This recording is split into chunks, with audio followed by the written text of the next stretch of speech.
Hey everyone, welcome to the Ash and Bat Show. I'm Ash. Not bad. Hey, and thank you guys so much for putting up with us here on this major delay. I don't know what happened. We had some technical difficulties on my end, on my computer. I couldn't launch the software I use to stream this stuff, and then I couldn't connect to the internet. And anyways, you don't want to hear about all that. Basically, it was Trump's fault. So Damn we're gonna Trump. we're gonna have to start a letter campaign. But I appreciate anyone who's here. Let's get the show on the road. Bats, what's been going on? Well, I've been dying of some sort of bug for the last few days, and I've been just coddled up in my bed, just trying to survive. And yeah, that's about it with my life. I've just been just slowly dying a painful death. Well, the good news is I believe you got a bunch of Superman comics you could use as like tissue to wipe your nose if you're sniffling. Oh, nah, I can't do that. That's those are good comics, and they're not my comics actually. They're my roommates. Oh well, there you go. We got Talim watching. He picked up his comics at the LCS today. What'd you pick up today, Talim? I picked up. Well, I did a video on what I picked up, but what'd you get, Bats? Oh, you didn't pick up your I didn't comics. get anything this week. I plan on probably going to the shop out tomorrow. Uh, I only have like two books this week. It's like Batman and something else. Well, I picked up Die Die Die and Exo Man of War and Freedom Fighters, Damage. How come you're not getting Damage? Damage seems like it'd be up your alley. Or was Damage one of your books? So, so it's just like Batman and something else. You don't even know. It's not Damage, right? No, I don't. I don't pick up Damage. Well, I was just asking you, why don't you pick it up? It seems like it'd be something you'd be into. Uh, I started, but I was kind of there for Tony S. Daniel, and they uh they lied to us about those New Age of Heroes. I'm not fond of being lied to, so I kind of just said, "Well, I'm dropping this." Dude, it's the comic book industry. You better get used to it. Oh, I know, but like, yeah, like let's see. Over at Dynamite, do I have anything at Dynamite this week? Do, do, do, do, You don't get Oh, Freedom Fighters either? I thought you were Venditti, dude. I am, but I thought Freedom Fighters was stupid. So Venditti's writing 3 books and you're only getting one. You can't really Yeah, call yourself a Venditti fan. I can because Not if you're at least you get at least oh get yeah, the majority of his yep, books. I get I'm getting Aquaman and Batman. You're freaking. So let me get this straight. So there's 2 Venditti books out that you don't get, but you're getting a Kelly Sue DeConnick No, I'm getting Aquaman. that's written by Kelly Sue DeConnick. I'm aware, but I'm getting Aquaman because I collect Aquaman. Well, I would collect Aquaman too if Dan Abnett was still writing it. Like yeah, Freedom Fighters #1 didn't impress me all that much. I thought it was kind of it was very bland. I feel like it didn't commit to the bit. You know, the like the Rotzies thing I thought was kind of silly. And I was like, why don't you just commit to it? Commit to it. Just say it. Uh, they were too nervous to show a swastika, and that's kind of like bugged me because like it's like Nazis have been evil villains since the, the invention of the comic book industry, and then all of a sudden now they're like changing the name and the symbol that they're implying. I'm like, man, stop it. Yeah, I can totally get with you on board on that. And I was they didn't I didn't get enough Uncle Sam. I know it was the first issue, and there's that the shot of him all like decrepit, but I was like, they didn't they didn't they didn't even like tell you much about Uncle Sam. You do realize it was a first issue of 12, I did, right? yeah, and it should have caught my interest. It should have had everything, like the all three acts in the first issue, and then issues 2 through 11 should have been epilogue, right? It should have caught my interest a little bit stronger. Okay, well, that's totally fair. Okay, so I let me talk about it real quick because you kept interrupting me.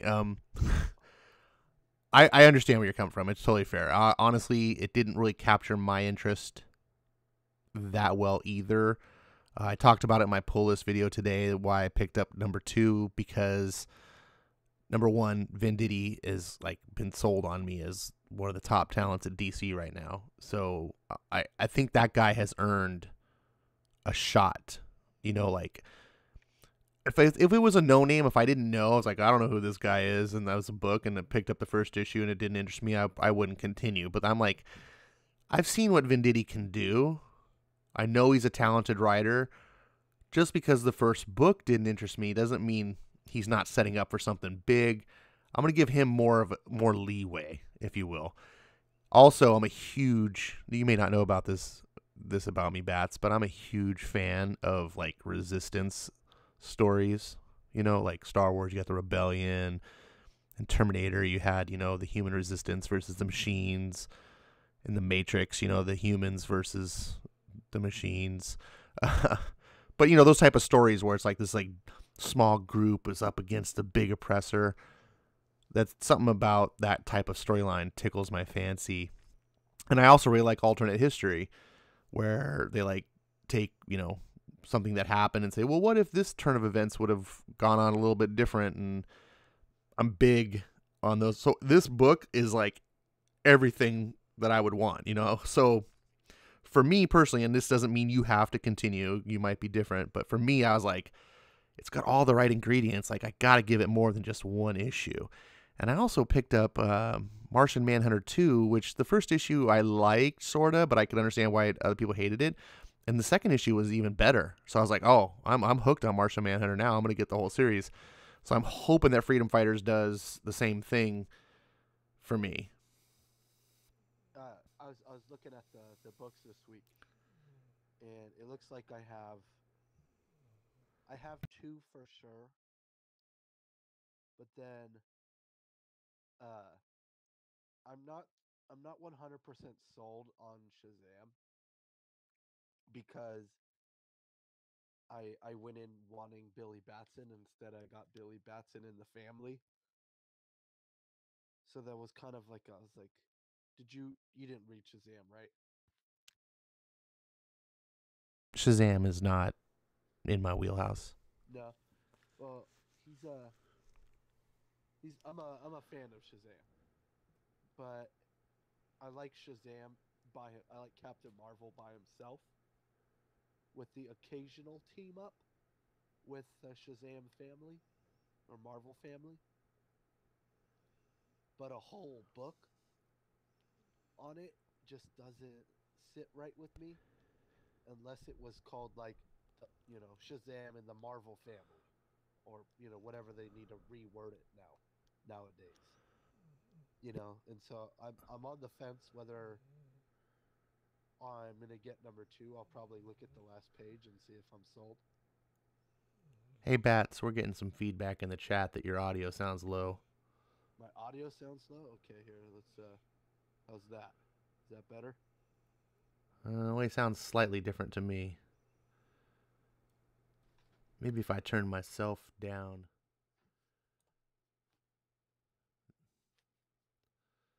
Hey, Melissa apologizes for being late. Hey, Melissa, we were super late, so you didn't miss much. Yeah. We're about 10 minutes in. So looking at the chat real quick here, I see that Tehalim got the latest issue of Die Die Die. Right on. I love to see other people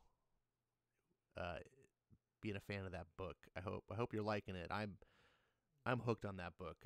I'm not going to talk too much about it because I talk about it on every review, and I'll be doing reviews as long as they keep putting it out. Shazam, I understand where you're coming from, Bats. It's a lot like how I feel about the Bat family. It's like, I just want Batman. I don't want all these Robins and Batgirls and X whatever. Just give me some Batman. So I kind of relate in that sense to you. Um, And then I'm also on the fence with the Teen Titans book. I'm like, should I jump back into Titans or Teen Titans? The only character I really like on there is Damian, so I'm like, Lobo's kid and the Red Arrow and all. I'm just well, you got to pick. You got your Teen Titans, your Young Justice. It's half of one, half a dozen of one. How's that saying go? I forget. 6 of one, half a dozen of the other. I guess that's how it goes. I was looking at the cover of Teen Titans, and I looked at the cover of Young Justice, and I was like, oh, they both have a Batman character. They both have a Flash character. They both have almost identical. There's like 2 characters on each team that are like not a clone of a Justice League character. I was just like, oh my goodness. But the characters that are in the new Teen Titans stuff, it's I don't even know their names. That's how new they are. Yeah, the daughter of Lobo. It's like we got daughter of not Constantine. Jonah. We got daughter of Jonah Hex in one book, and now daughter of Lobo in the other book. It's just like, come. Anyways, you already know how I feel. I'm not a fan of like kid hero books and stuff. So like, it's not my cup of tea. Talim also got Sideways, and I gotta say I'm envious. That's the book I kind of regret most not ever getting into, because from what I understand, I know the character's not Spider-Man. He doesn't spin webs, but the feel of the book, the sort of teenage hero, he's kind of awkward, he's kind of funny, whatever, like that lighthearted feel that Spider-Man does really well is kind of captured in Sideways, and I really miss that. And I will not buy Spider-Man to save my life anymore just because of the current Marvel. But I kind of wish I was buying Sideways. Have you been reading any of those, Bats? I read like the first few issues, and when he was like fighting internet trolls, I dipped out. I heard that was like one issue, but I could totally understand. No, like so the first video I ever did on my channel was the first issue of Sideways, and I talked about how I liked it, but I felt it was really weird how I was blocked by the writer before I even had any interaction with him. Oh right, yeah. I won't buy books like that too. So So I stuck around because I liked the artist, and then I was like, this story's stupid. And then like Dan DiDio came on and was working on it, and I was like, yeah, I'm out. Okay. I'm not coming back for this, because it was like Sideways started. Not only was he teleporting from like place to place, he started teleporting from here to there in time, and like multiverses, which is a cool concept in the DC universe, where you can jump to, you can jump to Earth 2 and jump to this. That's a really cool concept in the DCU, but like, it needs a strong writer to write it, and Justin Jordan and Dan DiDio are just not up to par for that kind of storytelling. Right. I don't really know much about Dan Didio's storytelling abilities, but there's a comment that Spider-Man and Sideways is not like Spider-Man because Spider-Man didn't get his power from the dark multiverse, which, yes, we all know. And Melissa also makes a comment. I think it was Melissa that said that Sideways is a ripoff of Spider-Man. So when I say that it's like, we all know that that's kind of the case. Like, the New Age of Heroes was DC saying, we're going to do Marvel heroes our way, like better. Like, Marvel's crap in the bed. Obviously, they're not going to just make, like, hey, a character got bitten by a radioactive silkworm and he spins webs. Like, that would be too on the nose. So they found creative ways to capture what is cool. Like, what's fun about Spider-Man is not that he got bit by a radioactive spider. What's fun about Sideways isn't that he comes from the dark multi, he gets powers from dark multi. What's fun is the character themselves and the tone of the story, the types of stories that are told. At least for me, I'll speak for myself. When I got into Spider-Man, I discovered the humor of Peter Parker, what drives him as a character. Those were things that I liked, and I liked the tone. Back in those days when I was reading comics, I was a big Marvelite, and Marvel in those days was heavy, heavy, dark stories. Just and there was very few like Spider-Man was this like shining, light of fun amidst all the depressing stuff that a lot of what Marvel was doing, which I gravitate to. I like dark stories, but I like that breath of fresh air. So I don't necessarily care that they're not exactly clones, but I care that it's the same essence. It's scratching the same itch, if you will. Sure. I don't. For me, it's I'm a fan of DC. Being DC, not a fan of DC trying to be Marvel. And that's kind of why I dipped out of all those books. Well, I don't see it so much as they were trying. Well, they kind of were. They were kind of trying to be Marvel, but they were also doing it the DC way, which I was appreciative of. As a matter of fact, now that as I'm on my journey of becoming a DC fan, I'm actually starting to see a lot more of the established DC titles being more like Marvel. I'm like, the New Age of Heroes titles felt more DC than some of these old school DC. Like, obviously, Superman. Bendis is making Superman feel like a total Marvel book. By being a mediocre book? Well, by being mediocre, but also by making it... Marvel was always about relating to the heroes, right? Like, that's one of the things that differentiated Marvel. Well, there's a lot of things that differentiate, but one of the main things that differentiated the two is that Marvel was the heroes you could relate to.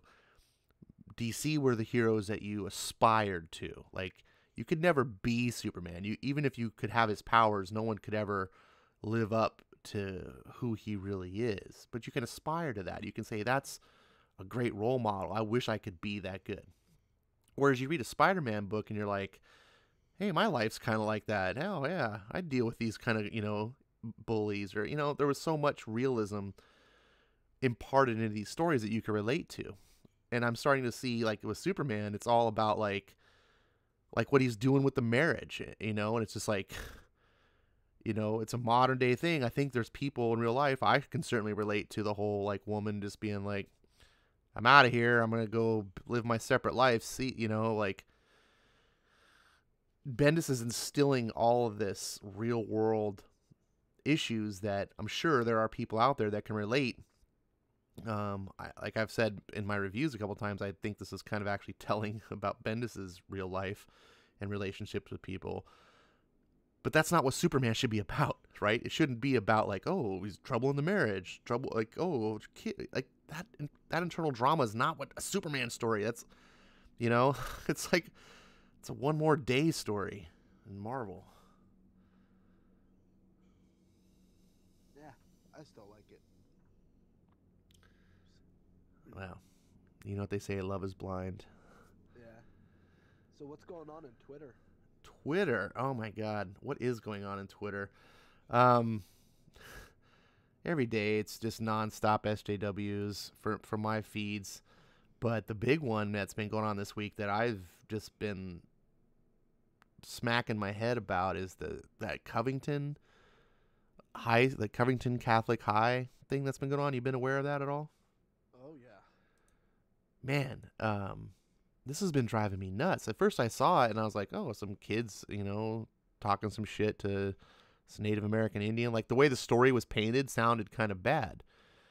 And then I went and just watched a couple other videos that the news wasn't showing that, just YouTubers conveniently, like regular Joes like you and I are able to get and put it on YouTube. And I'm like, oh, here's like the full story. Oh, look, it's actually a bunch of feminists and hostile, Native American people that just want to like talk shit and have Trump derangement syndrome, and they encroached on these group of kids that are presumably on a school field trip at the Capitol, and they're getting in their faces. And if you watch any of the news videos, you don't hear any audio, right? You just see the footage and the news people talk over it. When you hear the audio over these videos of like what's actually going on, you hear all these feminist wackos in the background screaming at them.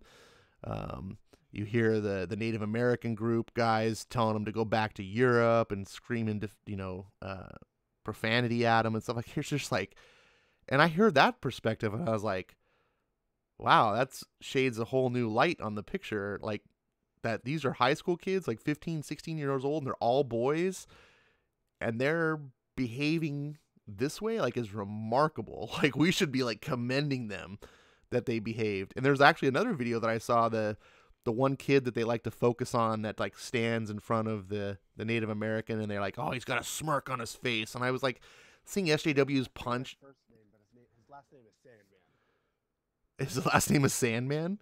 Yeah. Oh my god, that's awesome. So he's like standing in front of the Native American guy, and a lot of people, and that's what everyone's focusing on, especially the SJWs that we interact with all the time on Twitter. And they're like, oh, I saw one guy like post about like, have you ever seen a more punchable face than this or something like that? And I'm like, why is it always got to be violence with you guys? This guy's just standing there. Maybe he's smirking, maybe he's not. He's not doing anything wrong. Some guy walks up in your face, is beating a drum, and you smirk at him. Since when does that like make you a bad person?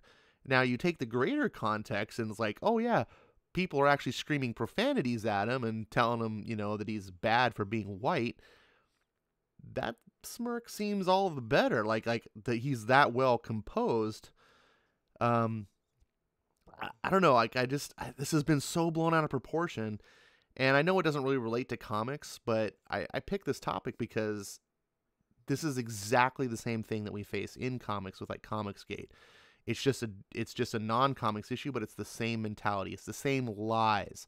They'll pick and cut things and take it out of context, and then they'll show it, and then they'll say, look at how evil and bad this is. And if you have no other information, you can go, oh, that seems terrible. Oh, I wouldn't, But as soon as you look deeper, you go, oh, this is a bunch of lies and bullshit, And I even see all these comic book pros now weighing in about how disgusting it is. I think you were telling me something about Mark Waid. Even what were you telling me about that? So yeah, Mark Waid pulled up a picture from a while back. It's kind of been doing its rounds. In a high school sports fashion, there's a thing called the blackout, where someone wears all black, and it's to like intimidate the other team. And there just happens to be a pretty cringy picture where this kid is painted from like his head to his body, except for like black basketball shorts, and all painted all black, and he's got like a big white Joker smile essentially, and he's like screaming at another basketball player from behind who happens to be black. so that's making this rounds of like, it's essentially a sports tradition in high school basketball, and they're taking the picture out of context of what it is and being like, this Catholic high school's been racist the whole time, essentially. And so Mark Waid shared it on his Facebook, and I made a cringy post just to annoy him and got myself blocked. So, what a shocker! You say something that Mark Waid doesn't like, and he blocks you. yeah. So for those who didn't know, I sent Ash a picture, but I act oblivious. I said, "Wait, what's going on?" I've been too busy reading comics and posted a picture of iron sights, and then it started a whole sub thread of laugh reaction, heart reactions, angry reactions, and Mark Wade apologists, uh, who all look like the EVS Soy Boy sketch, telling me I was a piece of crap. Hey, quick shout out to Jason Black. Thanks for joining us. Dave Asanowicz, thanks for joining us. I apologize, I can't do a recap right now, but we're going to post this up. You guys can watch this. If you missed anything, you can watch the replay. I hear louder. Jason Black says you need to get closer to the settings. Make sure you're recording device sound check. Is this better? Press F if this is better. You sound good to me, but I can't compare yourself to me. Yeah, you sound fine on mine.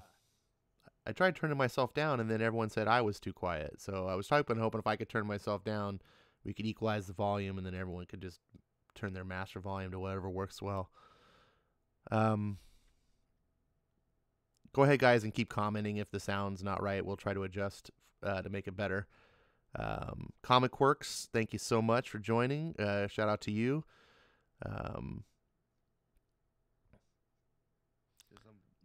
You're closer, but way too quiet. Maybe it's just my voice right now. I'm been hella sick. Yeah, you are sick. I'm gonna turn myself down because I have a really, no offense, Bats, but I got a really nice mic, so it might be the difference. Offended. So triggered right now. You spend money on nice things. Actually, I bought this mic a couple years ago when I was gonna do a podcast with a buddy, and I got it was on Amazon. It was like one of the new and used deals. And I got it for like half price.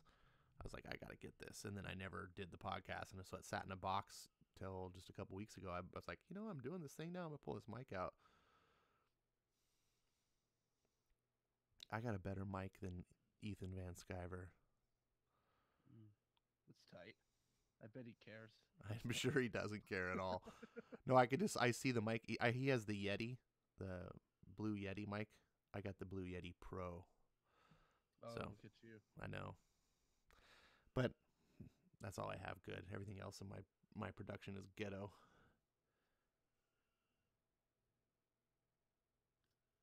Yeah, I don't know how to turn my volume. My volume is all the way up.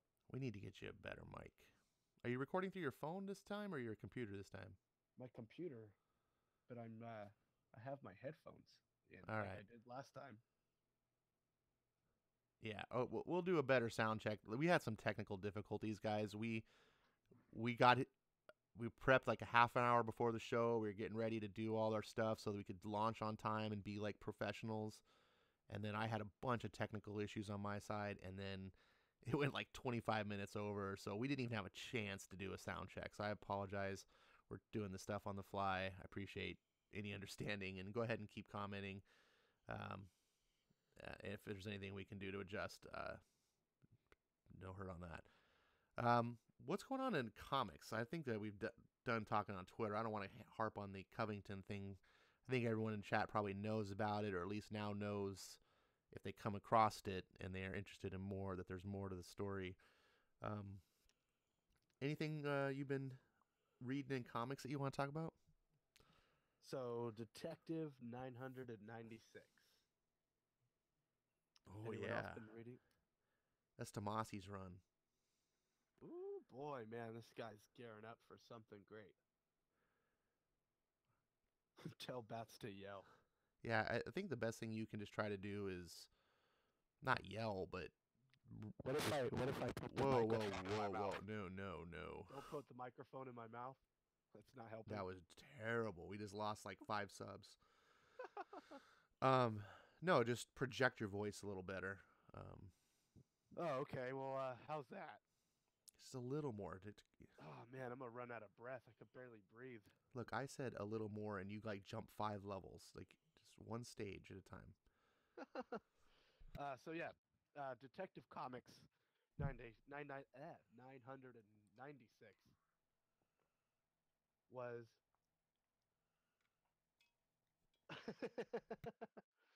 Comics Quirks want to see Ash lose it. Tomasi sucks.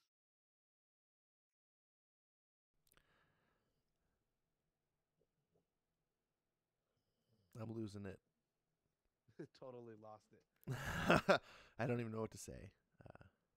As he said, JK. So, uh, I haven't watched anyone's review on this because I literally read it right before the show. But all I gotta say is this issue alone, on top of the last few issues, have been nothing but like big cojones. Wait, you can't have that issue alone and on top of other issues. I can. You gotta pick one or the I other. can because I'm a Bendis fan. I can do whatever I want.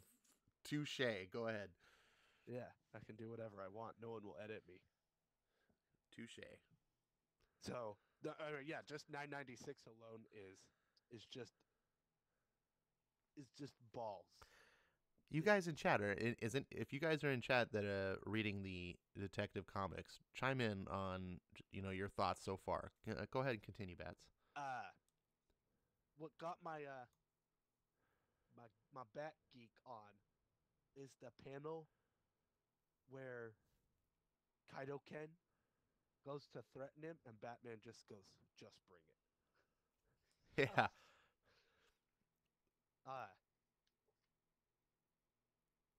Do you know who Kaido Ken is? No, I'm not that well versed in the lore. Okay, so did you ever watch the animated series back in the day? The original Batman animated series from the 90s? Yeah. Yes. I don't think I've watched like every episode, but I definitely have watched enough. Have you seen It's been a while though. I mean, it's been 20 plus years. Yeah, have you seen the episode Night of the Ninja Oh, or Day of the Samurai? I don't. It's not ringing a bell. Okay. Well, Imagine I haven't. okay, well, I personally haven't read any stories with Kaido Ken, but I know him from the cartoon because he's in two of my favorite episodes. And when I got to the scene where he's fighting a ninja, I was like, it'd be cool if this was Kaido Ken. And then the sensei says, like, oh, you almost killed Kaido Ken. I was like, oh, it's like I was so happy. And I was just, yeah, there's just like Tomasi really loves Batman, and like it shows in every page that he writes. He's writing Batman for the better good of humanity. Like he's writing it as if like his job depends on it. He's like, okay, I want to get hired again next month or next issue. I got to get hired for the next issue. That's how Tomasi writes. Okay. And that's just like but when you compare it to the regular Batman book, it's almost like, yeah, I don't care. I'm glad I got your $3.99. Yeah, I've been saying to people that there's a new king in town. That's what I've been talking about. Detective Comics. If you guys like Batman at all, you might even just be like, oh, I'm casual Batman. When it's good, I like it. You don't have to be like a hardcore. Detective Comics 994, 995, and 996 so far. It's a countdown to 1,000. Presumably, this big story arc will end on 1,000. Holy shit. 995 was really good. 994 was really good. 995 was even better. Like it almost brought tears to my eyes. 996 was a little bit of a dip for me. I'm going to be honest with you, Bats. Like I really liked it, but the bar I think was just set so high from the first two issues that I was like, oh, okay. I think I named my review not They Can't All Be Home Runs. I still give it thumbs up, high recommend, because every issue can't be amazing unless it's Hawkman. But it's fantastic. It might be the best comic of the big two. Or this that might be the best mainstream superhero comic out right now. I the it's kind of putting the cart before the horse, picking things early. The run isn't over yet, but if it stays at this quality, it's going to be phenomenal. See, I'm a big sucker for just a full issue of fight scenes with like 2 pages of dialogue. Like between each fight scene. It's like, yeah, give me 6 pages of guys standing around talking with 14 pages of action scenes. I'm a sucker, and so that's what this was. It was like, all right, the first two were really strong, hard hitting, emotional Batman stories, where this one was just like, hey, remember how dope Batman is at fighting? There you go, just to remind you, just in case you forgot. Yeah, I'm kind of with you. Like I want fighting scenes and stuff, but what I hate is when they do fighting scenes and there's no real context. You know what I mean? Like Mm-hmm. it's just like, hey, let's just have random fights, and that's boring. What I enjoyed about 996 is that you had those issues leading up to it, and you're invested, and you are like feeling Batman's emotions, of what he's gone through, and you're just like, oh yeah, get him, bats, you know. That and that last scene, I have to admit, I was a little bit. Tell me if you felt this too. 995, the part two of the story, where it ends with Batman, just his face, and he's gonna, and in Arkham Asylum, and it's like cut. Were you a little disappointed that you didn't get to see that when you get 996, and it's just like, it's over? And he's like wiping his hands. Like, what was your thoughts on that? I was a little let down.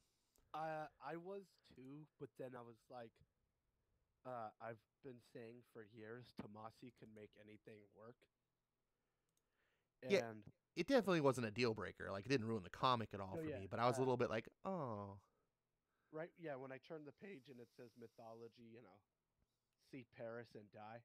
I'm looking at it right now, so I know what the splash says. Uh, I was like, when I was like, oh man, we're not gonna get to see him fight all the bad guys.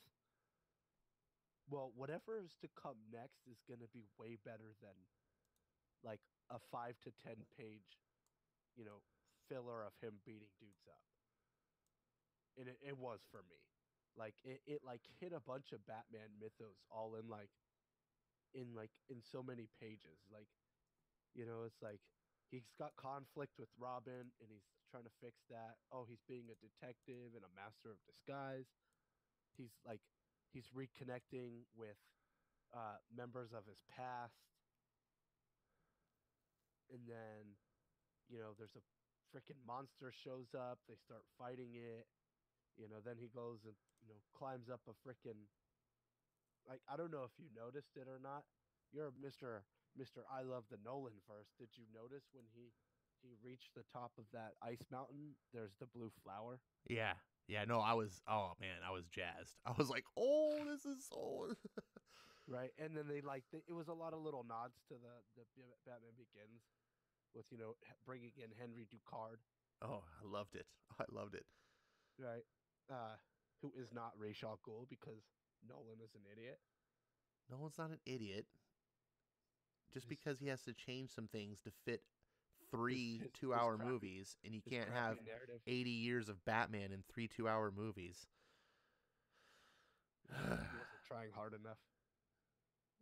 Dude, Raza Ghul fits in way better for that story than Ducard. I'm Well, yeah, sorry. but like, I'm sorry, but Ducard, he should have never been Ducard in the first place Well, don't blame. How is that Nolan's fault? because he made he made him Ducard slash Ra's. Yeah, he blended the characters just like he did with Bane. It works perfect. Get Uh, over it. if you say so. Yeah, then he fights some ninjas, and then out of nowhere, like Mr. Miracle shows up. I was like, what?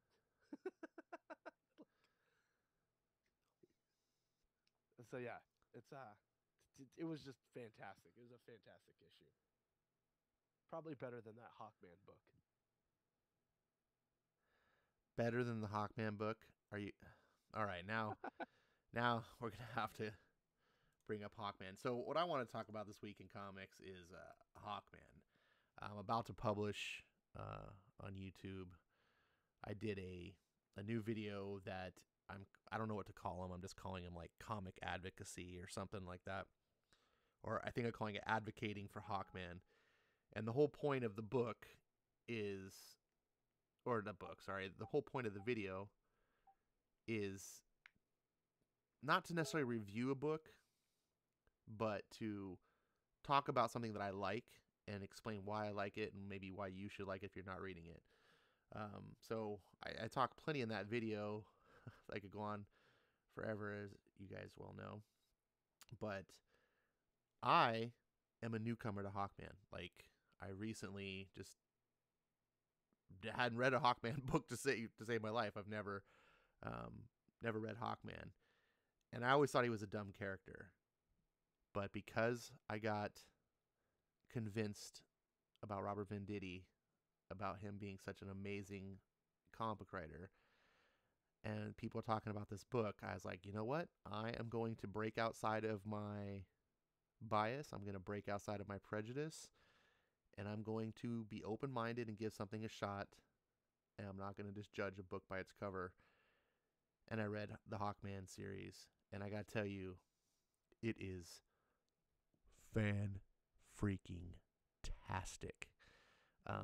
It's great in a different way than Tomasi's Batman run, but I hold them as like equals. And at this point, I would give the edge to Hawkman only because there's 8 issues out and there's not a dip where Tomasi is still like, I'm sure that his 6 issue, whatever how many issues story arc that he starts off with will be amazing, but he hasn't finished it yet. So I don't want to just call the race now. It's like he's got probably 3 more issues of this run or this arc to go. So Hawkman has got the first arc is 7 issues. And holy crap. So that origin story of who Hawkman is, who he really is, made this character instantly go from like 1 to 10 to me almost. Like, I mean being hyperbolic, but it went from just like, oh, he's some dude with bird wings and he wears a hawk mask, dumb, to like, oh, that's what Hawkman is? Oh, sign me up. This is the shit. I am on board. And I'm a normie in this respect. I don't know the history of comics. I didn't read Hawkman for 30 years, so I don't know all these other things. I have nothing getting in the way, no hang-ups and going, oh, is DC changing my favorite characters? I don't have any of that in the way, but I can say from my normie self, like, I'm on board. I love this character. I love what Venditti's doing. Have you read Hawkman? You're a big DC guy, so have you read Hawkman before this series? No, I haven't. He'd always been on my back burner of books to read. Because Jeff Johns did a iconic run that everyone was. The way they feel about the current Hawkman book is the way they felt about the Jeff Johns book when it came out. So it was always kind of in my back burner of things to read. And then the new Hawkman was coming out, and Venditti was ending his Green Lantern run. So I was like, oh, I'll follow him over here, and I was happy I did, because as a DC fan, you know the character in passing. It's like, oh yeah, he reincarnates. He's a warrior. He's got a mace, and like all the basic things about the character. But I didn't know, anything outside of, basic lore of the character. Yeah, I didn't even know that much. I just thought he was some hawk dude. I'm like, yeah, okay, like he's this hawk guy from Hawk World. Oh, okay, like whatever. And I just wrote it off as dumb. But I was like, I'm gonna read this book. Everyone's saying it's amazing. Let's find out. I used to think the same thing about Aquaman, and I gave that a chance, and I was well rewarded. I gotta say, one thing that really struck me about this book that he's doing, and we'll just refer to the 7 issues, the first story arc, which is called, I don't even know what it's called, because this issue they just call it Origin.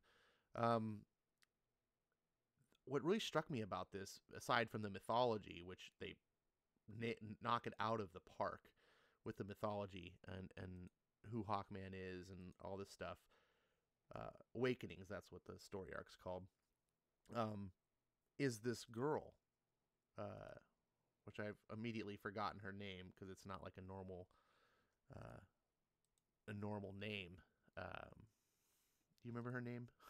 Blanking. Shiara. Shiara, yeah, she was in. That's how normie you are. Because I don't know her name. You don't know who Hawk Girl is. No, I don't. I just told you I'm a yes. I literally just facepalmed. You facepalmed because I didn't know who Hawk Girl was. Yeah, that's like. Did I just not explain at the beginning of this segment that I had never read a Hawkman issue in my life? Well, neither had I, but like no, most normies know Hawk Girl, Shiara. I know Hawk Girl. I didn't put the pieces together. Oh, okay, that's like fair. I've obviously you know who Hawk Girl. I didn't know she was Hawk Girl. I kind of guessed she's Hawk Girl, but I'm reading this storyline. I don't know if she actually is Hawk Girl in the storyline. They might be doing something slightly different with her. I don't know. But anyways, I'm so diverged off point. What struck me about this book and the mythology and everything is the strong female characters, that Marvel has completely just they've just dropped the ball. They don't understand. They think the only thing that strong female characters means give them more muscles, make them more masculine, make them kick more ass. That makes them a strong female character. You take characters like Mera, was one of the characters that made me more interested in Hawkman. I was like, this is a really strong woman character. Not because she kicks ass, but because she's a strong woman. Her female qualities are, she is very strong in these qualities. This character, how Shiara kind of leads him from, I don't want to spoil anything, leads him from his past to his presence, just based on her presence, past to the present based on her presence. If that comes across right. I can't explain it, but you know what I'm talking about, Batch. You've read the book. Yeah.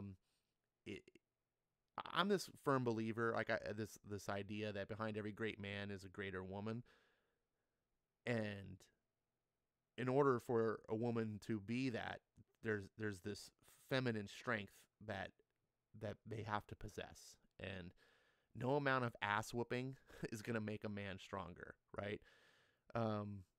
They have to be the qualities that are weak in the man, and that they don't have: the compassion, the empathy, and different things that she brings out in him to turn him down this path of light that it ultimately makes him into Hawkman. And this character I'm fascinated with already. I'm just like, this is how you do great women characters. I don't know if there's any women in the audience that are reading this book that can confirm what I'm saying. Obviously, my perspective is purely male, but I wish more comics would do this. What do you think? DC's really good at that, actually. Just with the strong female characters that are attached to their male counterparts. I mean, pushing bats and soups aside, Aquaman has Mera, Hawkman has Shiara, Green Arrow has Black Canary, Hal Jordan has Carol. Who else am I missing? Elongated Man has Sue. Elongated. Which, that's amazing. Elongated Man has Sue. The DC Universe's version of Reed Richards has Sue. Yeah, her name is Sue Dibney. A lot of fans lost their fucking minds when when Marvel made Sue Storm. No, no, no. Oh, A lot of DC fans lost their minds when the book Identity Crisis came out because they kill her in the first issue, and she was really important to that character and his God. development. DC fans think every freaking character is like the most important. They are. Like, I swear to God, they could have had this crisis story that's going on right now, and they could have killed no one except for like Aqualad, and people like DC fans would be losing their shit, and they'd be like, "Oh my God, his Aqualad's so important." They did. No, They killed no, Tempest no. You know off what's important? camera. The only characters that are important are the ones that sell comics. Every other character needs to give their life for the greater narrative of the universe. And I'm not kidding. I know it sounds funny, but that makes better stories. If no character, if every character is untouchable, if you can't kill anyone off, then there's no drama. You just know, you're like, oh, this character's not really dead. Can't, you need expendables. And what's one of the things that I think Marvel's going this way too, where everyone's reborn. You got to have characters that can give up the ghost for the greater continuity of your universe, And then if 20 years from now, there's this huge resurgence and everyone's like, oh, this D-list character we love, blah, blah, and you can find some half-assed way to bring the character back. But until then, Aqualad needs to be dead. Dave is saying that the Mara miniseries was stunning. Yes, it was. I haven't read it, but I'm totally looking forward to it. And it's funny because when the series was coming out, and I was following other YouTubers, and they're like, "Oh, Mara's amazing," and I was like, "Oh," God. I was like rolling my eyes because I was in that prejudice. I didn't know Aquaman to be what I know now, and I certainly was like, "Oh, Mara's psych." So, just to add to it, you were reading Dan Abnett's Aquaman. I'm starting to. I'm Oh, picking up the trades. okay. Well, Mara takes place. I know. I got Okay, it. yeah. Yeah, yeah. No, no. It was really good reading it as both of those books were coming out. Right, right. Yeah, I got to read them within the Okay, yeah. yeah. I wasn't sure I if haven't reached that part. Yeah, so yeah. I thought you said you had read Dan Abnett's Aquaman, No, no. I'm and then collecting them and then I'm Kelly starting to. Kelly dropped. Gotcha. Cool, I cool. was actually going to start collecting Aquaman. Funny enough, like I was like got convinced and everything. I was like, "Oh, I'm going to start picking up this book." And then like 2 days later they announced that they were putting Kelly Sue on the book, and I was like, I'm glad I found this out today. I would have been so pissed off if I'd have bought the book. Because they were at that time, DC was doing that all the time. I was like, sick. I'm gonna get in this Hal Jordan and the Green Lantern Corps. 5 issues in, we're canceling the book. Oh, I guess I'll pick up Green Lanterns then. 5 issues into that, oh, we're canceling that book. I'm like, mother effers, what are you doing? They were like canceling every single New Age book that I bought. Only the books I didn't buy were the ones that didn't get canceled. I feel like Yeah, I 'cause was the those were curse the of good New ones. Age. Bats. You're lucky. You're far away. How You're dare silly you? wannabe The X-Men. good books were the ones that were canceled. No, the ones that sold books. Immortal Men was the second bestseller. I beg to differ. You can look it up. It's the second bestseller, and they canceled it when it was on issue 4. They never gave that book a chance. And it's still the best of the series that I've read. That was because everyone was hoping that Jim Lee would come back for a page. Yeah, I did first issue. He did like 3 pages of the first issue. No, he did the whole issue. He just did like the roughs. So lame. Did anyone think that Jim Lee is going to draw a monthly comic? They're out of their mind. He's the publisher of DC. He doesn't have time. Well, they should have announced that he was going to. Yes, there's many balls dropped with the New Age of Heroes that I 100% agree.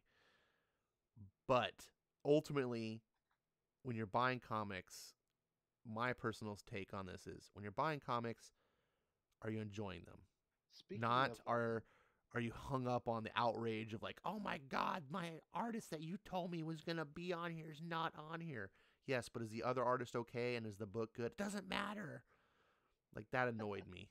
So speaking of Jim Lee and all the publisher of DC, did you hear this news about uh, there might be some structure change in the I don't know what you call this, the corporate level of DC? I heard a little bit of whispers. Hold on to that thought for 1 second. I just want to address Dave in the chat who was talking about the New Age. And he's saying that all the New Ages are canceled except maybe the Terrifics. And I had not heard about any cancellations. It seems like Damage is still going on. I think the Unexpected is done. Someone told me that 8 was the last issue. I haven't heard anything official. From what I read of the comic, it seems to kind of end, so I can kind of believe it. But Silencer is still going on strong. Sideways seems to be doing well. I don't see why these books would be canceled. Have you heard anything about these books being canceled? I've heard of 3 books getting canceled, which was Titans, Damage, and Scooby Doo. Damage, yeah, number 13, something somewhere around there is the final issue. Really? Yeah. I guess that kind of makes sense. Like Jurgens is not Jurgens. Venditti's got he's got writing 3 books right now. But Yeah, he's got a lot on his plate. You know what it is? It's the stupid Wonder Comics. Well, yeah, we gotta make room for Naomi. Oh. All right, tell me about you don't this want thing to you heard. read Naomi? No, I don't. Dial H for her. I mean, Hero.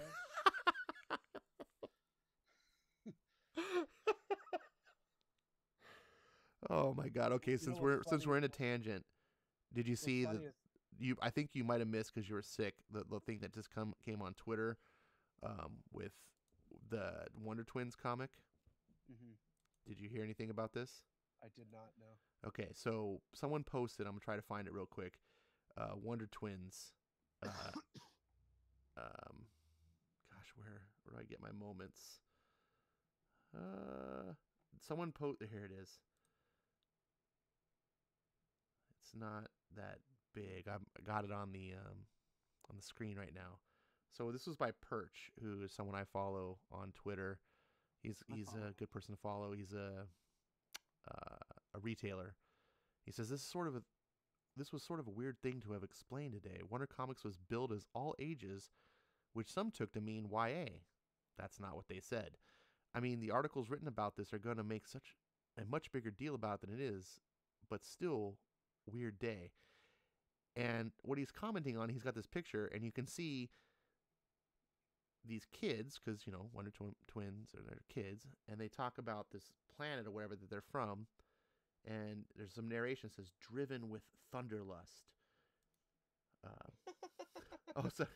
Okay, they say, unless there's a thunderstorm. I popped up the graphs here. Whenever there's a thunderstorm, Exorian adults, okay, so it is adults. will drop whatever they're doing and start tearing their clothes off.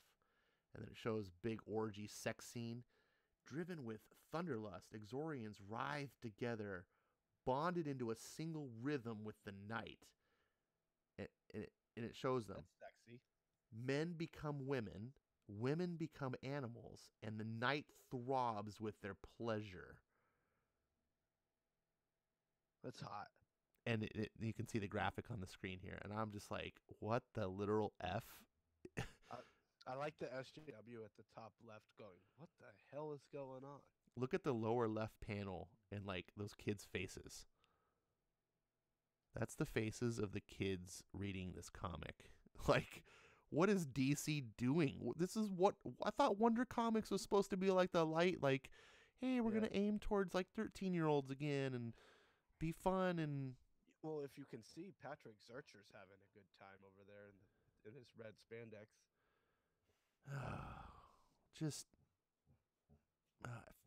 that face palm you did earlier, that's what I'm doing. Major DC Comics reconstructioning happening right now, updated. So we'll take this with a grain of salt because it is, oh my gosh, of course, it's bleeding cool, and my computer is acting a fool. I have it up on screen for you, Bats. Oh, cool. Well, So basically, they're saying that something may or may not happen in the future, is what it is. Let's see. Now keep in mind this is Rich Johnson. It's Johnston. Oh, sorry. There's a T in there, you bigot. Ah.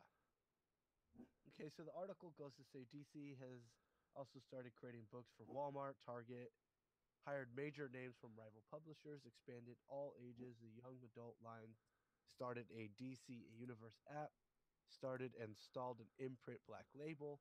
There have been successes and failures. Batman was going to get married, but he didn't. Then he got his cock out. What does it need to say that?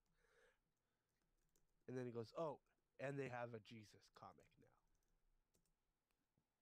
And it says, we have heard high level gossip from one side that Dan DiDio is no longer publisher. If that is true, we're moving in the right direction. What's your thoughts on that?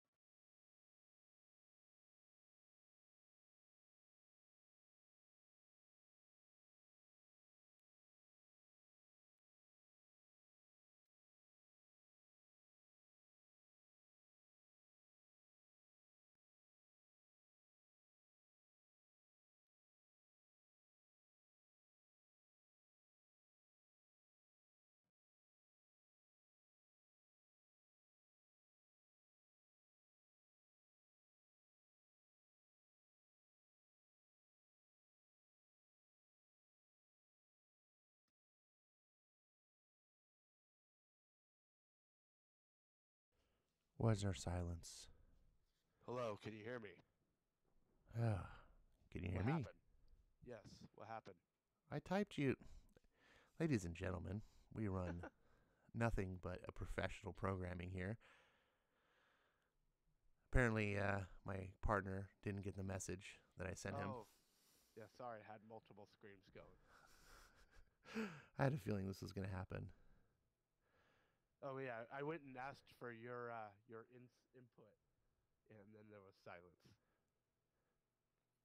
All right, sorry. So, technical behind the scenes, breaking the fourth wall here. I had to use the bathroom real quick. Sent him a text message saying, "Keep it going." He didn't get the message, and then the whole show broke down, and we lost 10,000 subscribers. Sorry. We'll get him back in a day. We'll get him back in a day. All right. So, what do I need to answer to? What is your thoughts on the possible high gossip of Dan DiDio no longer being the publisher at DC? Dan DiDio no longer being the publisher. First of all, I read this article, and I didn't realize it was Rich Johnson at first, but I read it and I was like, this sounds like a bunch of nothing. This is a total nothing burger. Now that it's Rich Johnson, I'm doubling the odds that it's a nothing burger. It just screams of like, I have no information. DC's doing some things. There's been rumors in the past. Blah blah blah. Yeah. It looks like it's upper executive thing.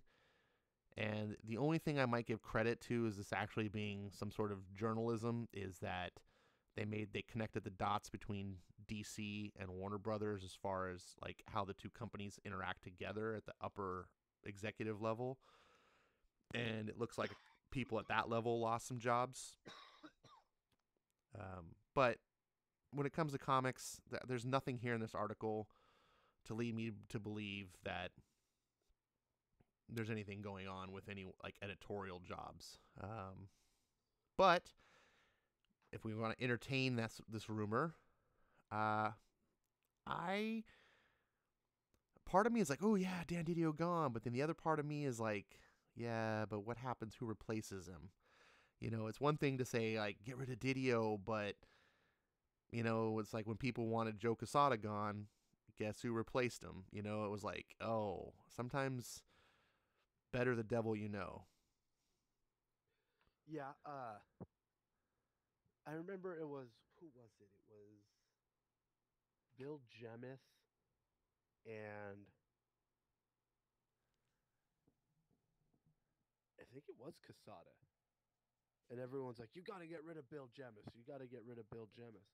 And then they got rid of Bill Jemas, and he used to write like President Forever in the editor pages and stuff. It was stupid. And then they got rid of him, and then it was like more of the same, and they're like, crap. And so yeah, I feel the same way on that. There, I feel like there's a small glimmer of hope that it is true, and that like you were saying earlier, I think it might have been off air, but how DC's very corporate, and I think they may see that the fans have been unpleased with DiDio's way of vending hot dogs to us, Yeah, and yeah, so I, they're gonna get a better and new vendor for the hot dogs, and I feel like when it comes to DC, they need someone who actually cares for the company, not just a salesman. so the fan in me wants this to be true, like it kind of right, like what you just said. Like the fan in me is like, oh yeah, that'd be great, but the realist in me goes, no. Upper executives up there have no clue what's going on. They're being fed lines from, the heads of DC, people like Didio, they're being fed lines like everything's great and fans are happy and oh yeah, this new Bendis thing's a big success. Like that's what they're hearing.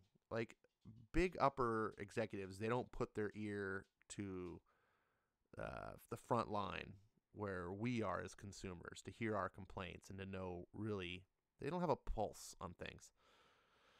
Or I should say, they don't have a finger on the pulse. That's how the saying goes. But I want to believe that's true. The only thing that maybe hints that maybe there could be some notice from the upper level is when Jeff Johns stepped down last year. I noticed a big change. Like you can almost see like night and day. Like DC was just chugging along, going strong. Rebirth was great. Their mini series that they had running, you had White Knight, you had the Doomsday Clock, and everything was just like, oh, the DC universe has never been better. And you have all this, and as soon as he's like, oh, I'm stepping down, I'm gonna just go back to writing stuff. Like within like a couple months, the DC was like, all right, we're canceling these comics, we're changing this, we're doing, and ever since then, every couple of months, DC's announcing some new like major controversial shakeup. Oh yeah, we're putting these SJW writers on our comics. Oh yeah, we're gonna put this Wonder Comics imprint out there. We're gonna put Bendis on Superman. We're doing all like everything they do. This wasn't happening when Jeff Johns was in charge. Now that he stepped down, it's like, the cat's away, the mice will play. Yeah, like I think if Jeff was in charge, Batman would have got married. Dick Grayson would have got shot in the head. No, Batman should never get married. Ever. Yeah, because you're wrong. No. You have to.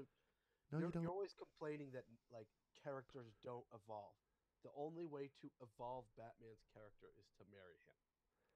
Batman's character is not in a position that he needs to evolve. He's not a growing character.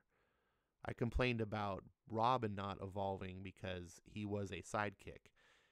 And there was a character that they said, oh, we're going to take you from sidekick and we're going to give you your own book. We're going to turn you into your own man.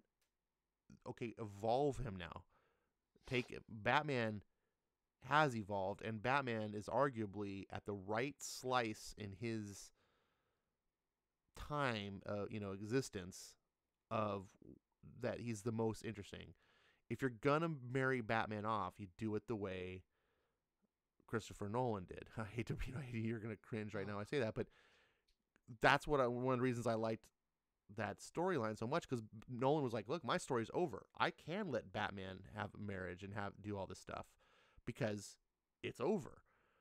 What I don't want to see is a married Batman. It will not be Batman anymore. You will fundamentally take away what makes Batman Batman if you put him married. And it's furthermore, if you have him marry a career criminal, everything that Batman stands against.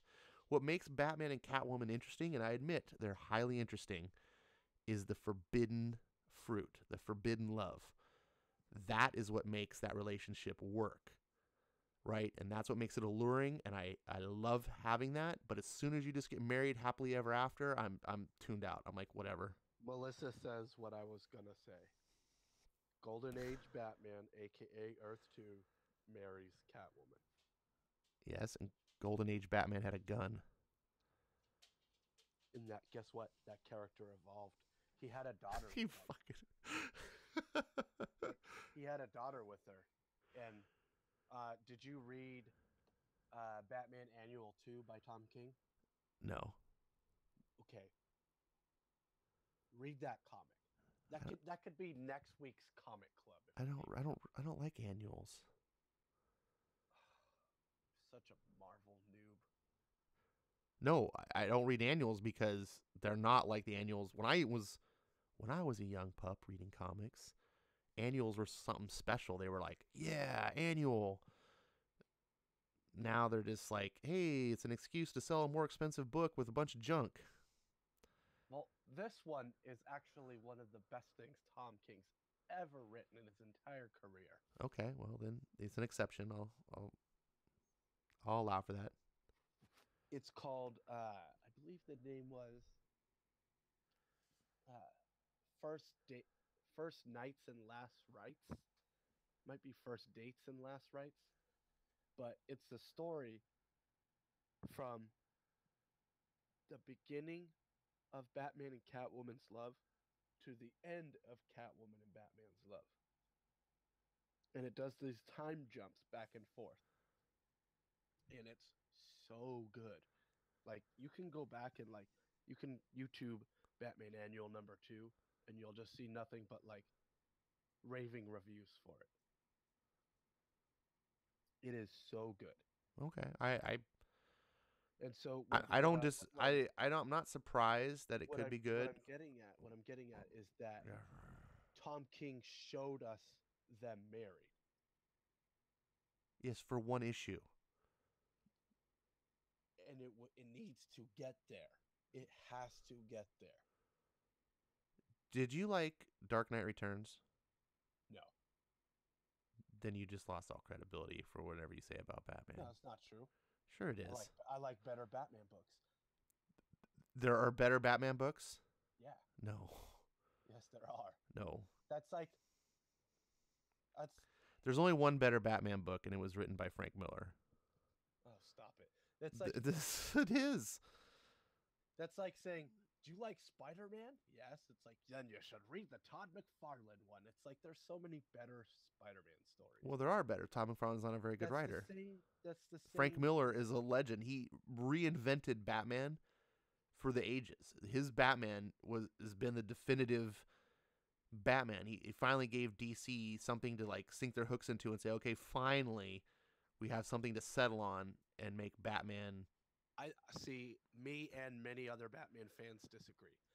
I think they have been riding the Frank Miller train. I can't believe that there's many. You're the first Batman fan I've ever heard say they didn't like Dark Knight Returns. Well, you don't talk to any other Batman fans. Oh my goodness! Come on.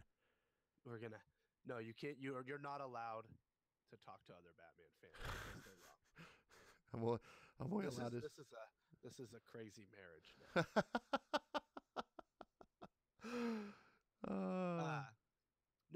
I think that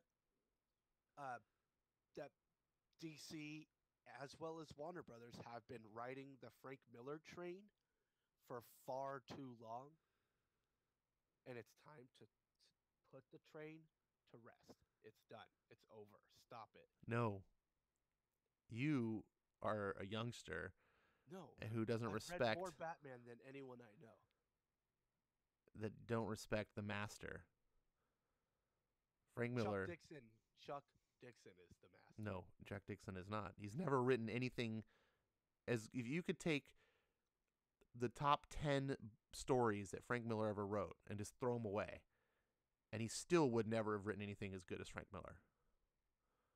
Miller's written like 3 good stories. You're out of your mind. He's written 7 Sin City books alone, all of which are better than anything Chuck Dixon's ever written. You're high on drugs. I'm not. You're I just high read on- one of the best Chuck Dixon books you had to offer me, and it was good. I'm not saying I like Chuck Dixon. That's just solid Chuck Dixon. Oh, come on now. I never even said anything about one of the best. I just said I love this book. Yes. All right. Well, obviously there's no convincing you because you're stubborn, pig-headed on this. But Frank Miller's legacy doesn't need me to defend it. Melissa says that Nolan's Batman was a pussy and a quitter. And that Nolan's Batman quitting on Gotham and let Joker, I'm assuming that's be a criminal, have Gotham. I'm not sure. A little typo there. Melissa, I think you misunderstood the stories there. No, I think you Hey, misunderstood let me that. finish talking, Mr. Interrupter. In the Dark Knight, the second movie, Batman sacrifices not himself, his life or whatever, but like that whole ending of like he's gonna be the hero that Gotham needs, not the one it deserved. I forget how that line went. And he's gonna be on the run for the sake of his city that he loves. Yeah, that was a very heroic ending. I don't think that's a pussy ending. He didn't. And then hold on, let me finish. Jesus, you won't let me. And in the third film, which, you know, a lot of people have issues with, whatever, their tastes is taste. The dude is gonna fly out and drop a nuke and sacrifice himself for his city. That's not a pussy move what he did there. So is he the Frank Miller Batman that's all super macho, machismo, badass? No. That's unfortunately, I think, a little bit out of Christian Bale's wheelhouse. But I would never, ever call that guy a pussy. I think it's a different take on Batman, to be sure. But I think it has its own merit. Now go ahead and challenge me there, Bats. Okay. So the Nolan verse is all predicated on a character who was made up for the movies, Rachel Dawes. Right?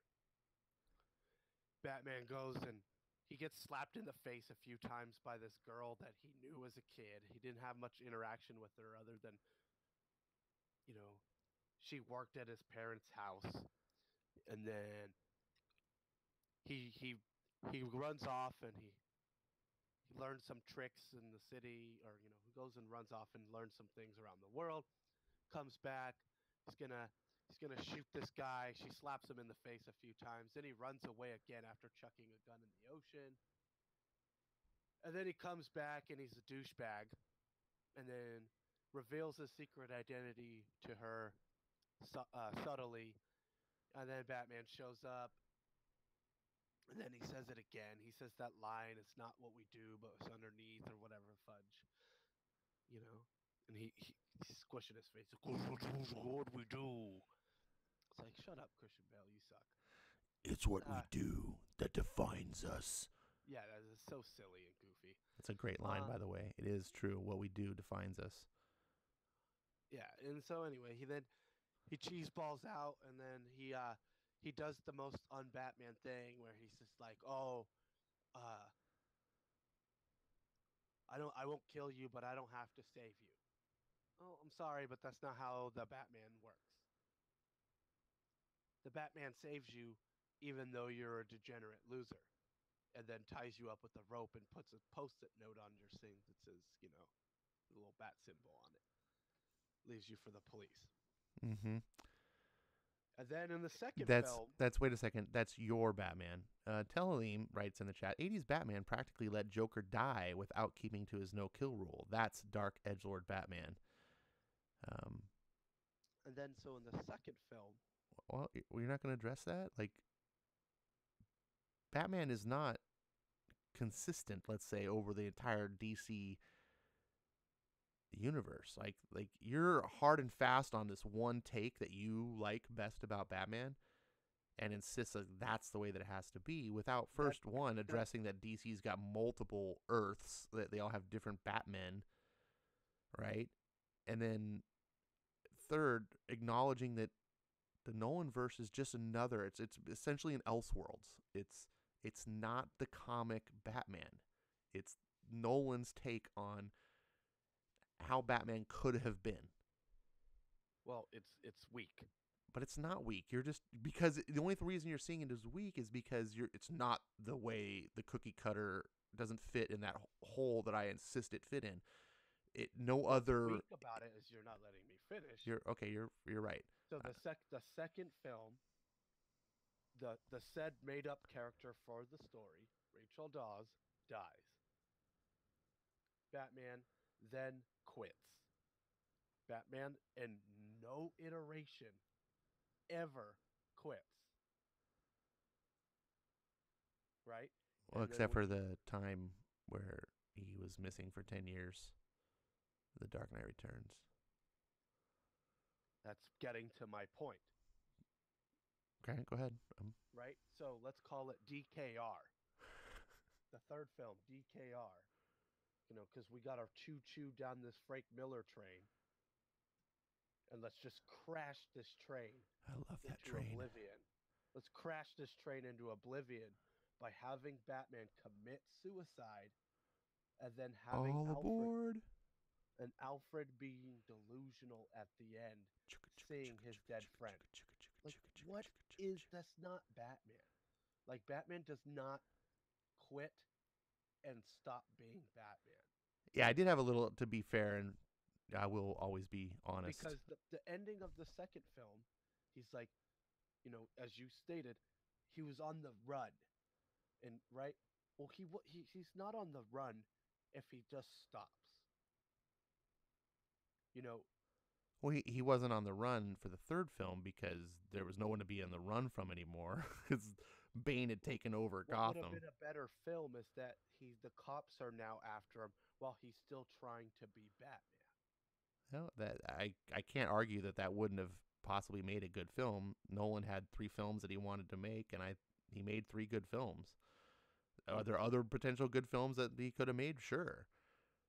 But I'm telling you right now, Bats, you are never going to see a Batman trilogy as good as this one. And your unwillingness to be open-minded about it as such a Batman fan kind of makes me feel a little sad for you, because this is something to embrace and not reject. And you even admitted to me that when you watched these as they came out, you loved them. It wasn't until later that you decided that, yeah, you know what, these are actually dumb. Yeah, that's what happened. And that's your prerogative. You can do what you do. I feel bad for you because I believe they're worth liking. That's all. You can like and not like whatever you want. Have you ever not like gone back on something and like we're like, you know what? Why do I like this? Yeah, well, for sure. For sure. I did that with Iron Man 3. I came out of that theater all jazzed. I was like, "Oh, that was so fun. Oh yeah, so I love," and then a couple days later I was like, "What was I thinking?" I was like, woke up drunk, and I was like, this strange person looks like Tony Stark in bed with me. I'm just like, what did I do? I hate that movie. I hate that movie so much. So I can relate to you on this fact. I'm not telling you that you're wrong. I'm not telling you. I'm just saying I'm trying to advocate for this trilogy, and I think it's a masterpiece. And I feel, unfortunately, like I feel like you're just missing out. I'm not saying that I'm better than you, and if you don't like it, you're stupid. No, I just want you to see what I see, and maybe one day you will, and maybe you won't. And that's just the way things go. Unfortunately, we all have our own tastes. We all have the way we all relate to things differently. So that's kind of what makes things subjective. Like my life that I lived is different than your life, so you're not going to approach things. But that's just the way it goes. I just want people to love the things that I love. So Comics Quartz says, I think Nolan's series are the most realistic version of the characters you'll get in the movies. See, I don't like realistic Batman. I like where he can fight a a monster with 900 heads of his villains on it. Well, like his old adversary is like shooting it and they're doing backflips over it. I don't care for realistic Batman because he's not in a realistic world. And putting him in that realistic world cripples the character tremendously for me. Well, I disagree. Obviously, we've talked about this. Like, I think putting Batman in this fantastic world kind of cripples the character and makes him, by contrast, look silly. I think the Nolan Batman world worked because it's like, oh, okay, I don't have to see Batman work with like Superman and fight gods. But regardless, what I'm saying is you can be open minded. You don't have to pick Coke over Pepsi. It's possible to like both. You know what I'm. I don't drink soda, so I don't understand Oh, this analogy. Jesus. Melissa You don't said, have to "I pick. think you You pissed don't off have to soda." pick Marvel over DC. You can like both. You don't, whatever these things, like there's these dichotomies, and we see it's in human nature for people to like pick one and be like, I'm Xbox over PlayStation. Like, it's possible that both have something of merit, and you can appreciate both. For me, that's like how Batman is. I appreciate Nolan's version of it because he brought so many great things to the story. But I can also go back and watch the old Adam West TV show, which I think is completely silly, and I'm really glad is not like how the current, the comic continuity of Batman is. But I can go back and watch that show and be like, and have fun with it for its own merits. I don't have to just say and go, only one way is the right way, and there's no other way that can have any value whatsoever. That's just the way I try to approach things. So back on track. How about that Robin Year One? Robin Year One. Why don't you start off with this? I gotta close the door because I let the dog out, so I'll be back in 30 seconds. Who let the dogs out? Ash, Ash, Ash, Ash, Ash. All right, so this week is we're doing our first comics club, which is essentially a reading club with comics. Really, right on the nose. This week we have Robin Year One, done by Chuck Dixon and Scott Beatty. And for me, this was a no-brainer. This is a really good, quick, easy read, and kind of an overall just fun, fantastic story. Uh, I really wanted Ash to read this story because Ash is a not only a DC noob but a hater of legacy characters. He gives me a hard time about legacy characters all the time, and uh, we can we can definitely have our differences on Batman, but Chuck Dixon is king, not Tom King, not Tomasi. Chuck Dixon is the king of Gotham, as far as I'm concerned, and I think as far as most Batman fans are concerned. Uh, Melissa, you says, have you read Batman 66 meets Archie?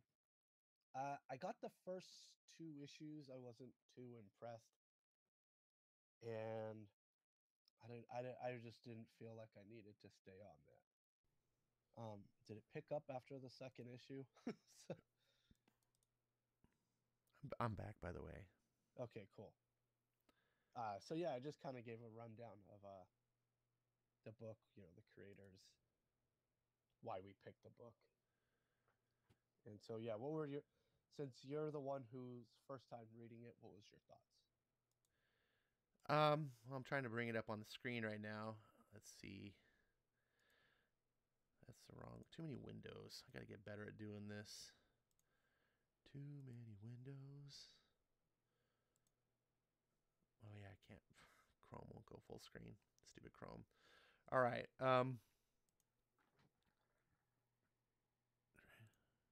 Comics Quirk says Tomasi's Superman Volume 1 Sons of Tomorrow for the next week's comic club. Okay. That might be a good one. we'll put that write that down. Okay.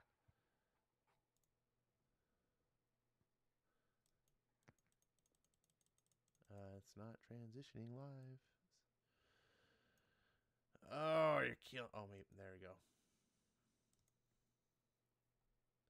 This OBS is giving me a headache. So I'm trying to put the thing up on screen here, and it doesn't want to transition. So Robin Year One. I really enjoyed it. I'll be honest. I wasn't expecting to. I told you before that I'm not a Robin fan. Here we go. I got it up on the screen. You didn't tell me. You've insisted on multiple occasions on how Robin was stupid, how I was stupid for liking Robin. Hold on. I never said you were stupid for liking Robin. Let's be a little fair to me. So I got it on the screen here. I'm trying to get to the pages so we can like show some stuff. So one thing that really stood out to me at first about this is the art. I forget who the artist is. Scott Beatty. It had a similar quality that reminded me of, Mazzucchelli. No. Bruce Timm. No. Darwyn Cooke. Darwyn Cooke, thank you. I feel like he captures all three of those artists in that book. Sure. But Darwyn Cooke is the one I was thinking of most particularly in that Silver Age style. He does kind of a similar thing here, which I thought really added interesting qualities to the book. Let's see if we can go 2 pages at a time here. I liked that Chuck Dixon doesn't waste any time, and the story just starts off, and we got some criminals. They're talking, lawyer, whatever's talking to a criminal through the prison. And you're like, there's no wasting time like in today's comics where it's like you got to hold your hand through the book, and it just goes. And then you get Batman. This is a great scene right here where these crooks are just doing their thing, and Batman comes out of the shadows and does his thing. I really like the style here. Now I don't like, you can see on the screen here, got Robin in his little tidy greenies. That's always bothered me. I think it's just silly. And He looks great.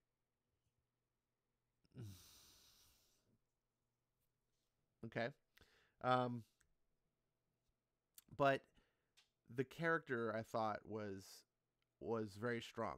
I had this, when I read this book, I knew already that I had problems with Robin, right? So I felt it wouldn't be fair to read the book with those hangups and then come back and be like, oh yeah, Robin's dumb still. I was trying to come into the book with a really open mind, not be hung up on, all the problems that I've just kind of accused you about with Nolan and stuff, and just say, hey, look, let's just be fair. Other people like this. It's recommended. Let's suspend all those other problems that you have and just try to soak it in for what it is. And taking it from that aspect, and like I said, the art style, kind of capturing that Silver Age, allowed me to kind of like read this book in a different place in time, if that makes sense. Like, if this art had been just like modernized comics, it would have made it stand out more, like that this is a modern comic, and it have felt more out of place. Like all those problems that I was telling you that I had would have been just more apparent. But here I felt like, oh no, this is sort of that whimsical fairy tale land of Golden and Silver Age comics, that things that are silly work, where like 12-year-old kids can be superheroes. And I really enjoyed this. I liked the Robin character a lot. That I'm not really knowledgeable of. I thought they made him my the issues I was having was that he was a fun character to like, his personality, but that he was a little too grown up. Um, if I could have like one flaw that was, it's like this is a 12-year-old kid, but he acts pretty much like an adult. May I interject? Of course. Click back a page. There's a delay, so you got to kind of. Click back to the one where the two girls are walking. But the reason, like you said, that Robin kind of he taught. There we go. Nope.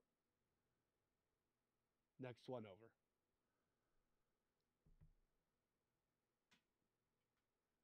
You said that Robin talks like an adult, kind of acts like an adult. Oh, good old classic frickin' comicsology. It works better Well, on the app. PC, it doesn't yeah. work as good. Yeah, leave it there. Why he talks like that is because Dick was the only child raised in essentially a group of adults before moving into a house with more adults. You know, he was in the traveling circus with all adults, and he was very liked, you know, because he's the only kid, so he got a lot of attention. So he was kind of around a lot of weirdness growing up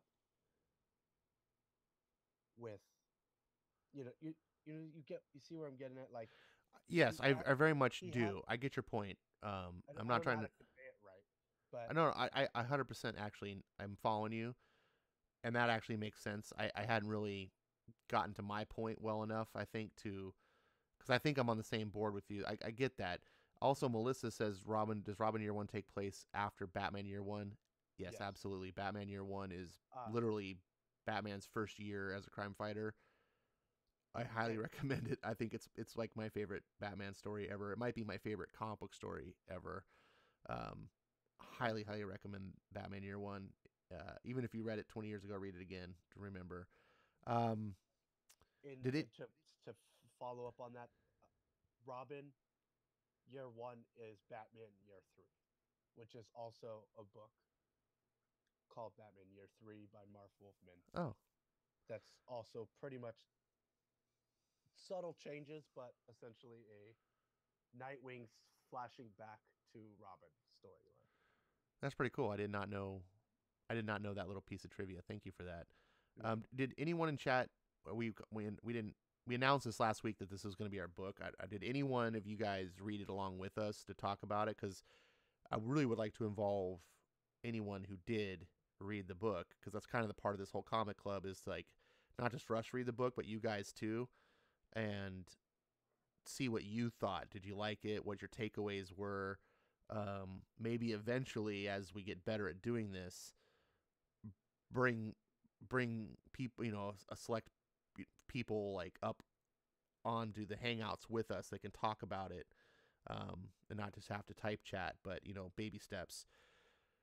Comics Quirks, you'll hate me, but I read Miller's Dark Knight Returns last week and I was kind of bored. Oh my god. Hey, so the page that's on screen, I really want to point this out. So you know how I always kind of complain about coloring? Yep. This is perfect coloring to me. Okay. It's like two tones that fade into each other. So if you look at the top panel of the second page, how much that fades and smoothly works its way down to the perspective and the horizon line, that is perfect coloring. And the middle panel being whited out, it's just perfect storytelling. It really shows the separation between the two characters. I will agree with you. I did really like the coloring of this book, especially this page that I'm on here with Gordon lighting the lighter. Yeah.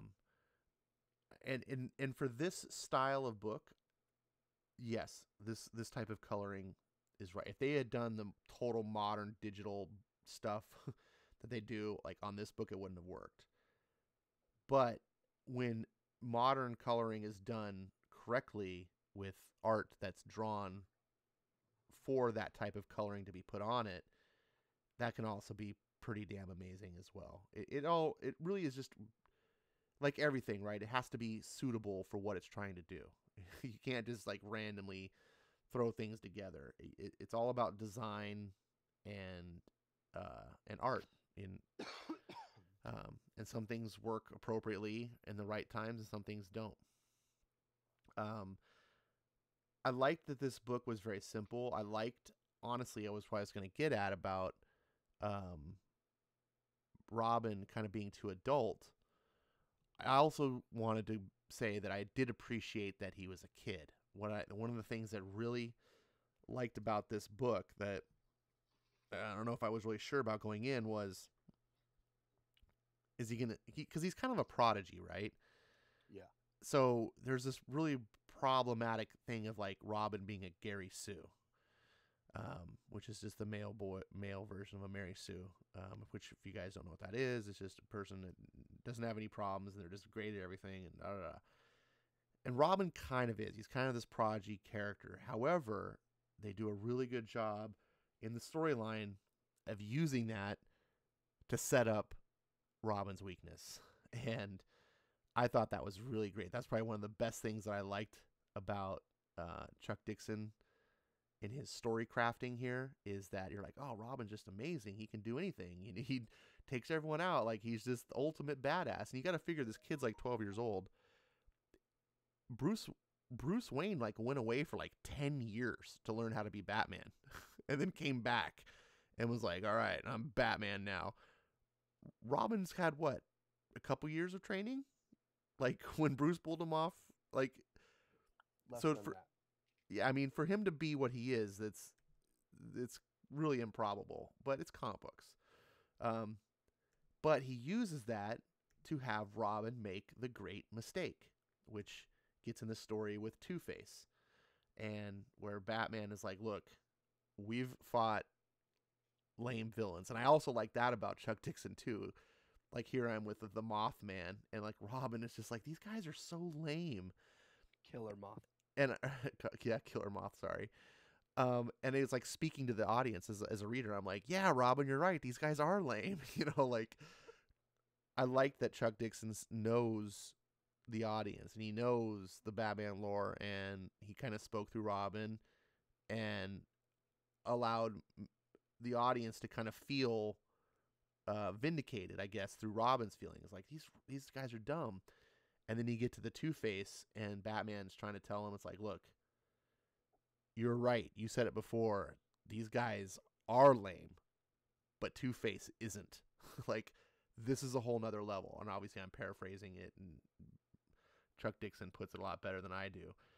And he tells Robin, he's like, look, I'm asking you to sit this one out, right? And he's like, but we're partners. And he's like, you're right, we are partners. That's why I'm asking. And kind of hoping that Robin, here's the scene actually. He's like, his obsession with dualities is not a gimmick. It runs to the core of his madness. You cannot psych this man. Don't even try. I'm thinking of having you sit this one out. No, you can't. I heard you tell Gordon we're partners. We are. So I'm asking you to stand down.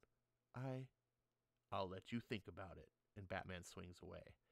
And this is one of my favorite scenes of the comic, right? Which is unexpected. I think a lot of people would, like the action scenes and different things, but I was like, this was so, in less than 2 pages, there's so much character drama and development that was fascinating. I'm not going to compare to Bendis Must Resist. And I just loved this. And of course, Robin, being the prodigy that he is, can't say no. And if you read the book, it all makes sense. Like, he's just really good, and he's already done so good, and Batman's praised him so well that he doesn't understand that what he doesn't understand. He doesn't. You have to learn. Sometimes you have to learn things the hard way. And Robin thinking he's up for something, and Bruce probably should have just told Robin, "Sorry, bud, I'm ordering you." But the problem was that he treated a 12-year-old kid as his equal. And so they both actually make mistakes. One was Bruce, like going, "Dude, this is a kid. You're the adult. Sometimes you just need to be the adult and tell kids you can't do stuff." And then Robin makes his own mistakes of thinking like, "Oh, I'm ready for this," and almost gets Batman killed. Which also, wraps up really well in the ending. Yes. Yeah. So here, you see Robin getting the shit kicked out of him by Two-Face, and it's just like, you haven't seen this at this point. Up until this point, Robin's whooping everyone's ass. He's like as badass as Batman. If not almost better, doing backflips over gunfire and Yeah. So, but you haven't seen him face a real villain, and Two-Face just owns him, and he's like pulling a bat out, and they just made Two-Face so sinister in this book. Really enjoyed it, but Batman. that's how to interrupt really. That's how Chuck writes the Batman villains. Uh, Chuck Chuck really has like a full grasp on everyone's character in the Batman mythos. That like when he writes them, they're so perfect. You're just like the scene that with Joker where he's like gonna smash a chair into Batman is like so perfect for like Joker that it almost makes me go, oh man, I really wish that like Chuck was still here. Like it's like I haven't like there's been some fun Joker stories with there's three of them and he rips his face off and all this crazy nonsense, but it's just like wanting to smash a chair on Batman is just like, and then him just like, about possibly shoving something up his butt, and then saying something extraordinarily sinister afterwards is just freaking dope. Yeah, for sure. And I'm a noob to a lot of the DC lore and stuff, but I'm not a total noob to Batman. During my time being a Marvelite, in the 90s and stuff, I did dip into Batman here and there. I've always liked Batman. I thought he was cool. And whenever I saw Detective Comics that looked awesome, I picked him up. It was the only comic that I didn't like collect. It was the one that I like selectively bought when it looked cool, and then I dipped out when it didn't look cool. But so I have experience reading Batman comics. Not your level of experience, obviously. And one thing I've always gathered about Batman, my opinion, has always been that Batman stories are the best when they're about the villain.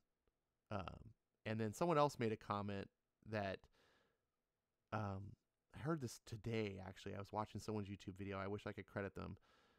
They were talking about that. They're talking about the problem in comics today with like crappy villains, and like that strong villains make strong heroes. Like if you want a really awesome hero, you need to make their villain badass. Because if you just make weak villains, Zach. It was Zach? Okay. Figures. Weak villains make for weak heroes. And so Chuck Dixon illustrates that point here by making, and he's, and like what you said, by making these strong villains. Jeez, mute your mic. Sorry, I put my finger over the hole, but I guess that does not work.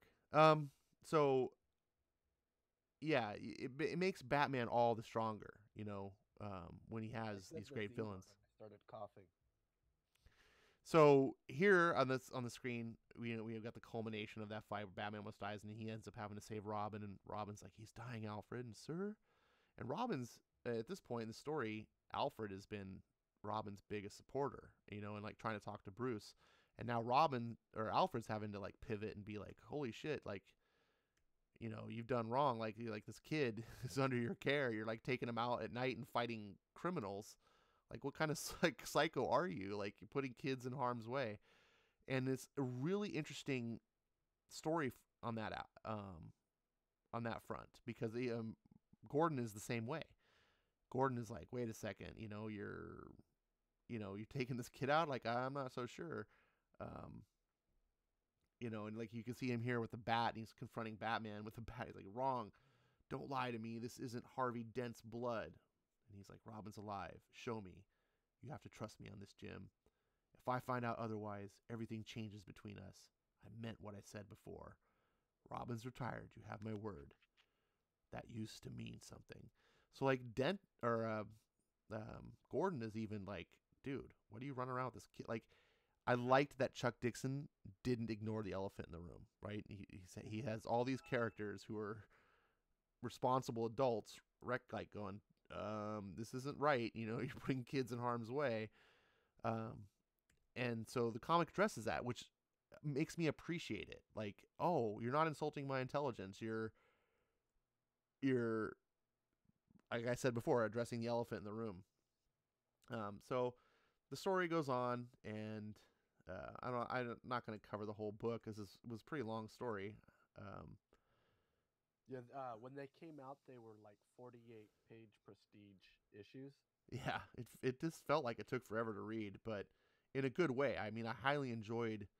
I gotta ask you, the scene where he goes, "We gotta get him to the hospital." He's like, "We're not taking him to the hospital. We're taking him to Leslie's." Yeah, I wish I had read this before I'd read Tomasi's run. That would have made it more impactful. Yeah, that's what I wanted to ask you. Did you like, oh? Well, not really. I mean, you had explained it to me well enough so that I understood, but had I read this, I would have needed explanation. No, but like, did you have that moment of like, oh yeah, she totally is like that important to Bruce? Well, yes. I mean, but like I said, you'd already explained it, so Okay. it wasn't like I didn't believe you. Like, oh, Okay. like I got it. There's a lot of character. I mean, Batman's got a long history, and there's a lot of characters. You like that Dead Man cameo right there? Where? On the poster. On the post. You gotta go back a page. Oh, I see. On the circus poster. Interesting. Mm-hmm. I did not catch that. So this was interesting too. I liked how they brought in the League of Assassins, which I'm a fan of simply because of the movies. I don't know the League of Assassins from the comics at all. There's a lot of Batman mythos that like exists but doesn't come up all the time. Like all the years that I read Batman issues, I never knew who Lucius Fox was until like the movies. I didn't know what's her name you were just talking about. Like I didn't know her, but Leslie, I mean, she's obviously a big thing, but you can have tons and tons of comics where these characters aren't even like in the stories. So you can totally miss out on a lot of stuff.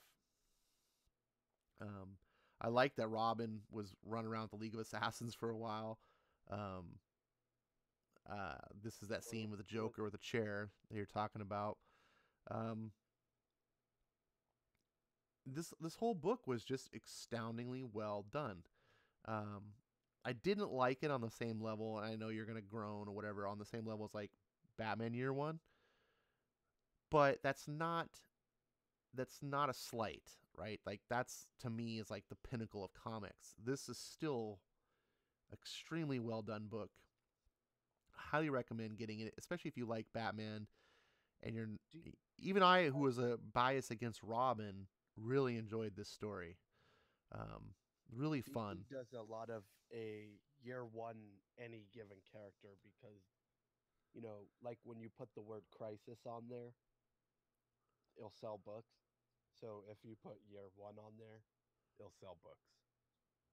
Right. And it's also kind of like DC's hallmark now. Like they can now call like any origin story, they just call it year one.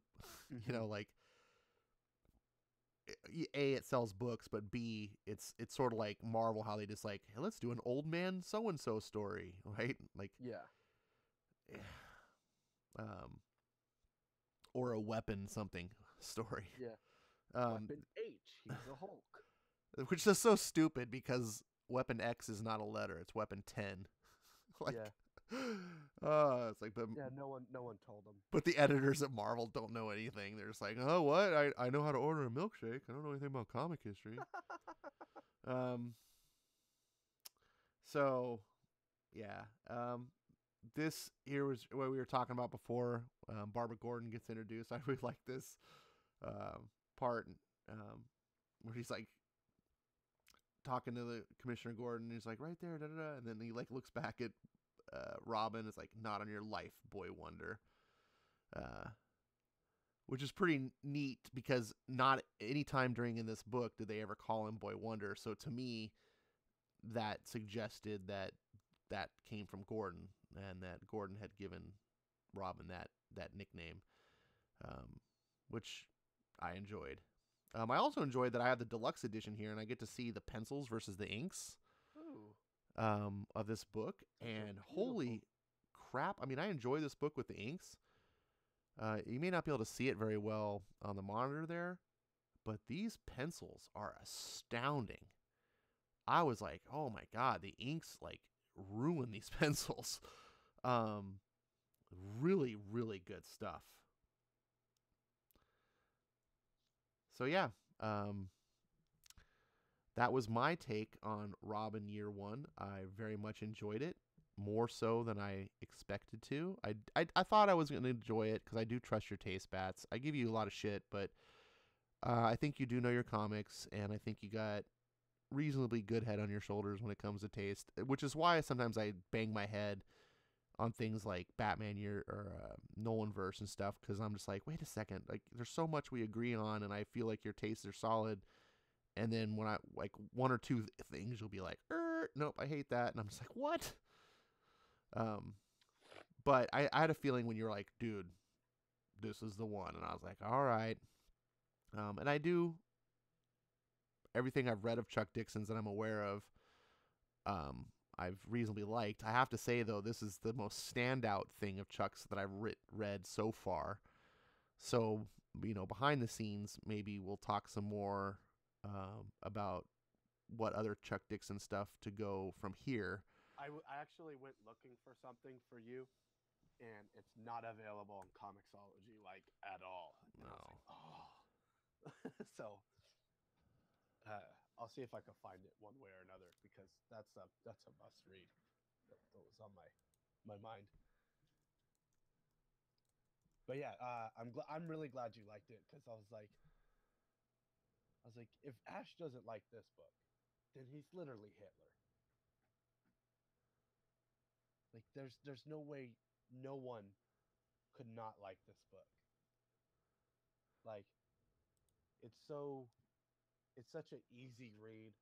The art doesn't take much, like with modern comic book art, there's so much going on that it's kind of a lot to look at, and it kind of like, oh, my brain. Yeah, no, I agree. Sometimes it has that, what I really like, simplistic, smooth, clean, fast art. Like I've mentioned before, I'm a big fan of Mike Allred. Yeah. But it has to see, the thing is, it's not as simple as that, right? It's like a lot of times it's easy to get confused and be like, simplicity is better. But people like Mike Allred and Scott Beatty here and Darwin Cook, these guys are like masters in their own field. Like they're not just like, we can't draw complicated stuff. They learn the rules so much to break them so much. Yeah, sometimes like being simplistic like this is actually even harder.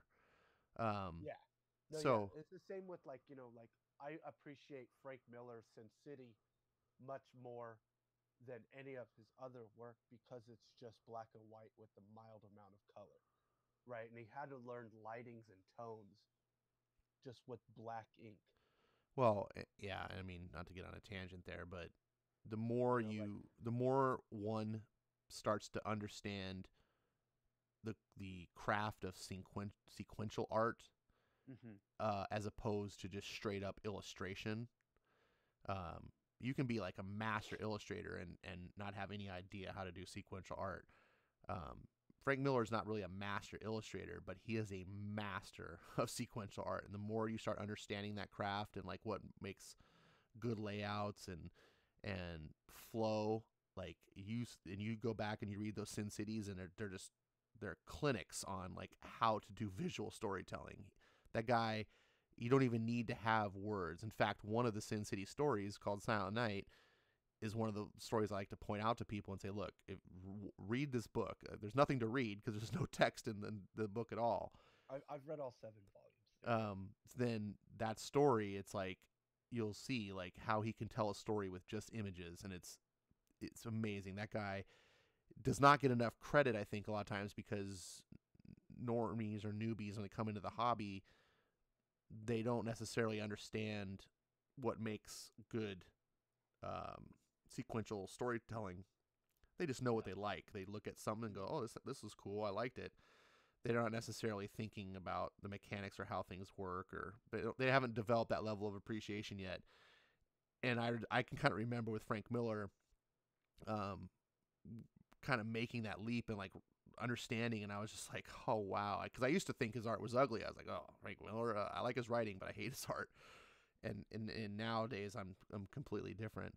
But anyways, I put up on the screen here, for anyone who's interested, Batman Robin Year One, or sorry, Batgirl Robin Year One, is a book that's available on Comixology right now, and it's the Robin trade that I just went over, that we talked about, plus the same creative team did Batgirl Year One, and this is both trades in one book, and it's currently on sale for $5.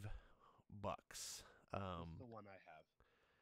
So I'm kind of bummed because I got the deluxe edition, which is the cover is what we used for the thumbnail, and it's good. I mean, I'm not unhappy, but I could have had 2 stories for the price of one, and 9 more issues.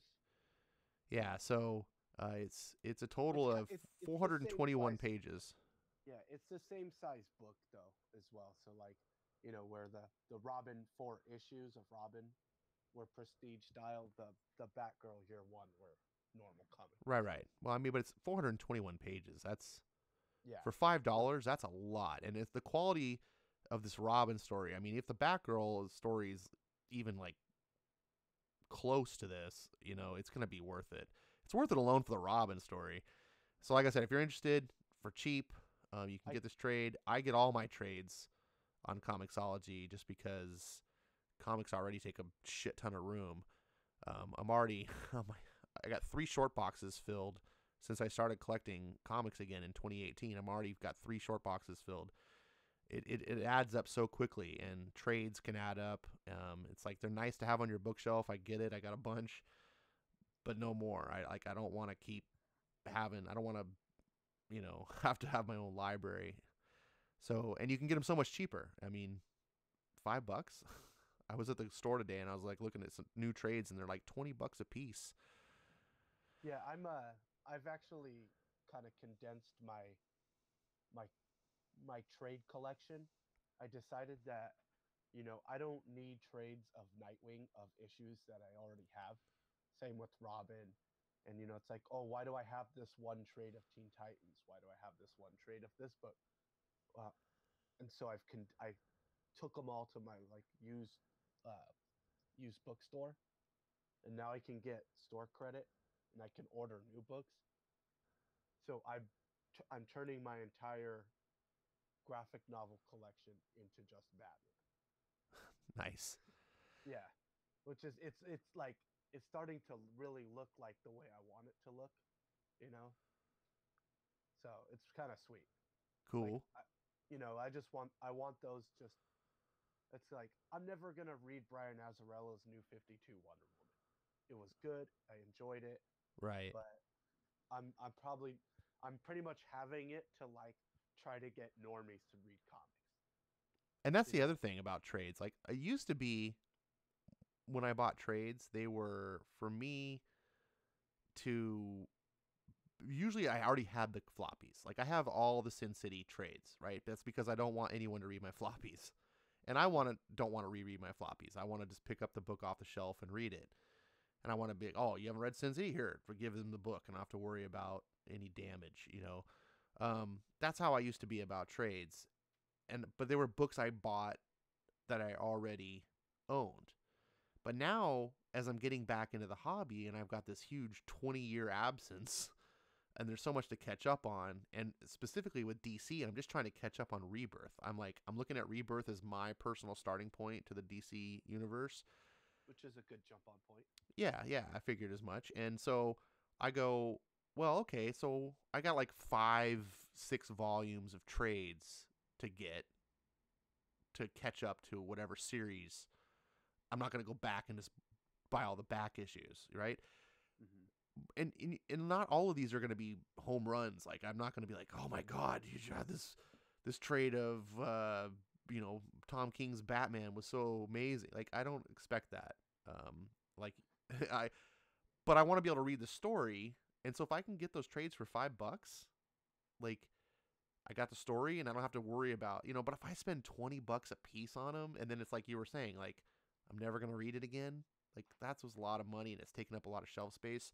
But in the digital universe, it doesn't. So that's something to consider, just to bring that up to you guys.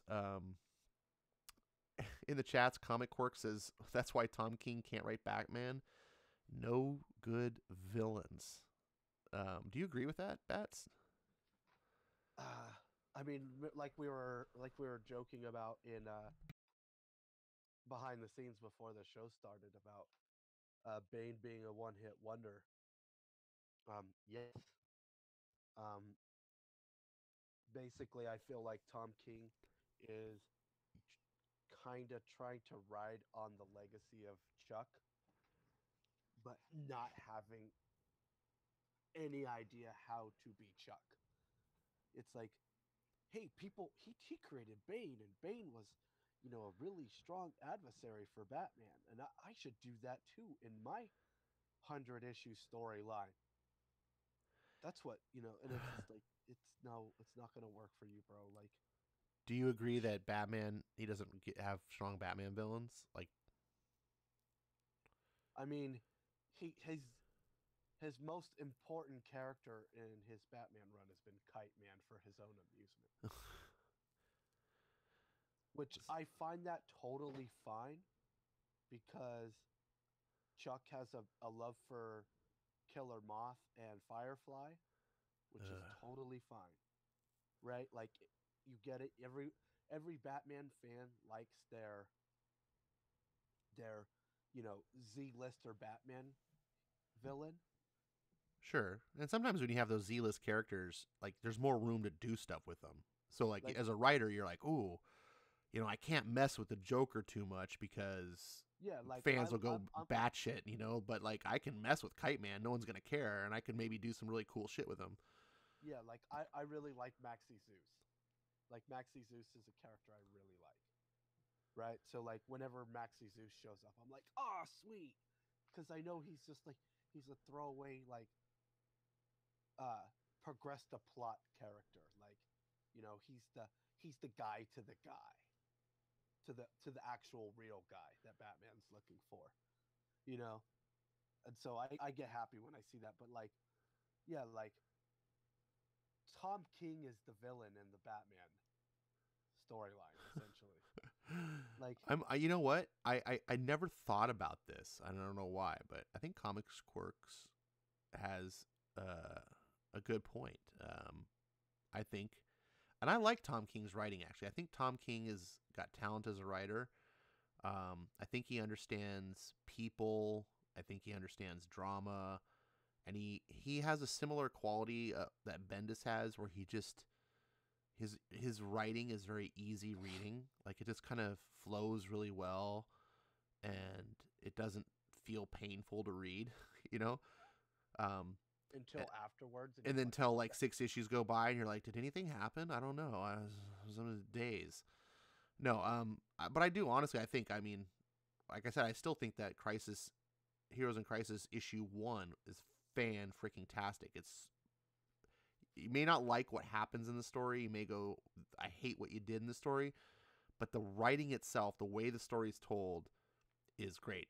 And I've read, you know, I'm not caught up on the Tom King Batman run, but I've read like the early stuff he's done in the run. I was like, this is solid stuff, but no great villains. Like it's right. Like he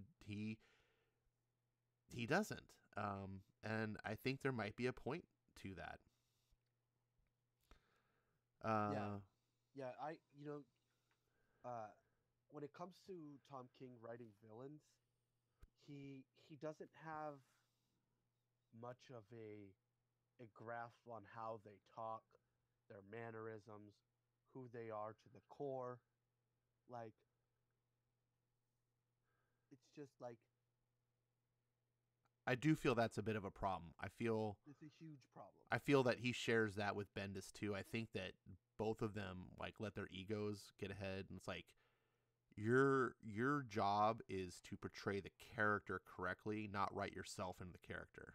Like, see, Bendis kind of took a smarter route when it comes to that. Like Bendis goes, okay, uh, I'm gonna leave Brainiac and Mongol and you know I'm gonna leave Superman's rogues gallery and push them aside because that's I, I I'm just gonna do my own thing.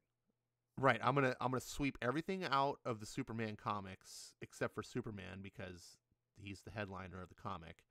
Because I don't know anything about Superman comics, and so I can just make up my own shit and have it with Superman. Except, oh damn it, there's this problem with Lois and Superman has a son. What do I do with those two? See, and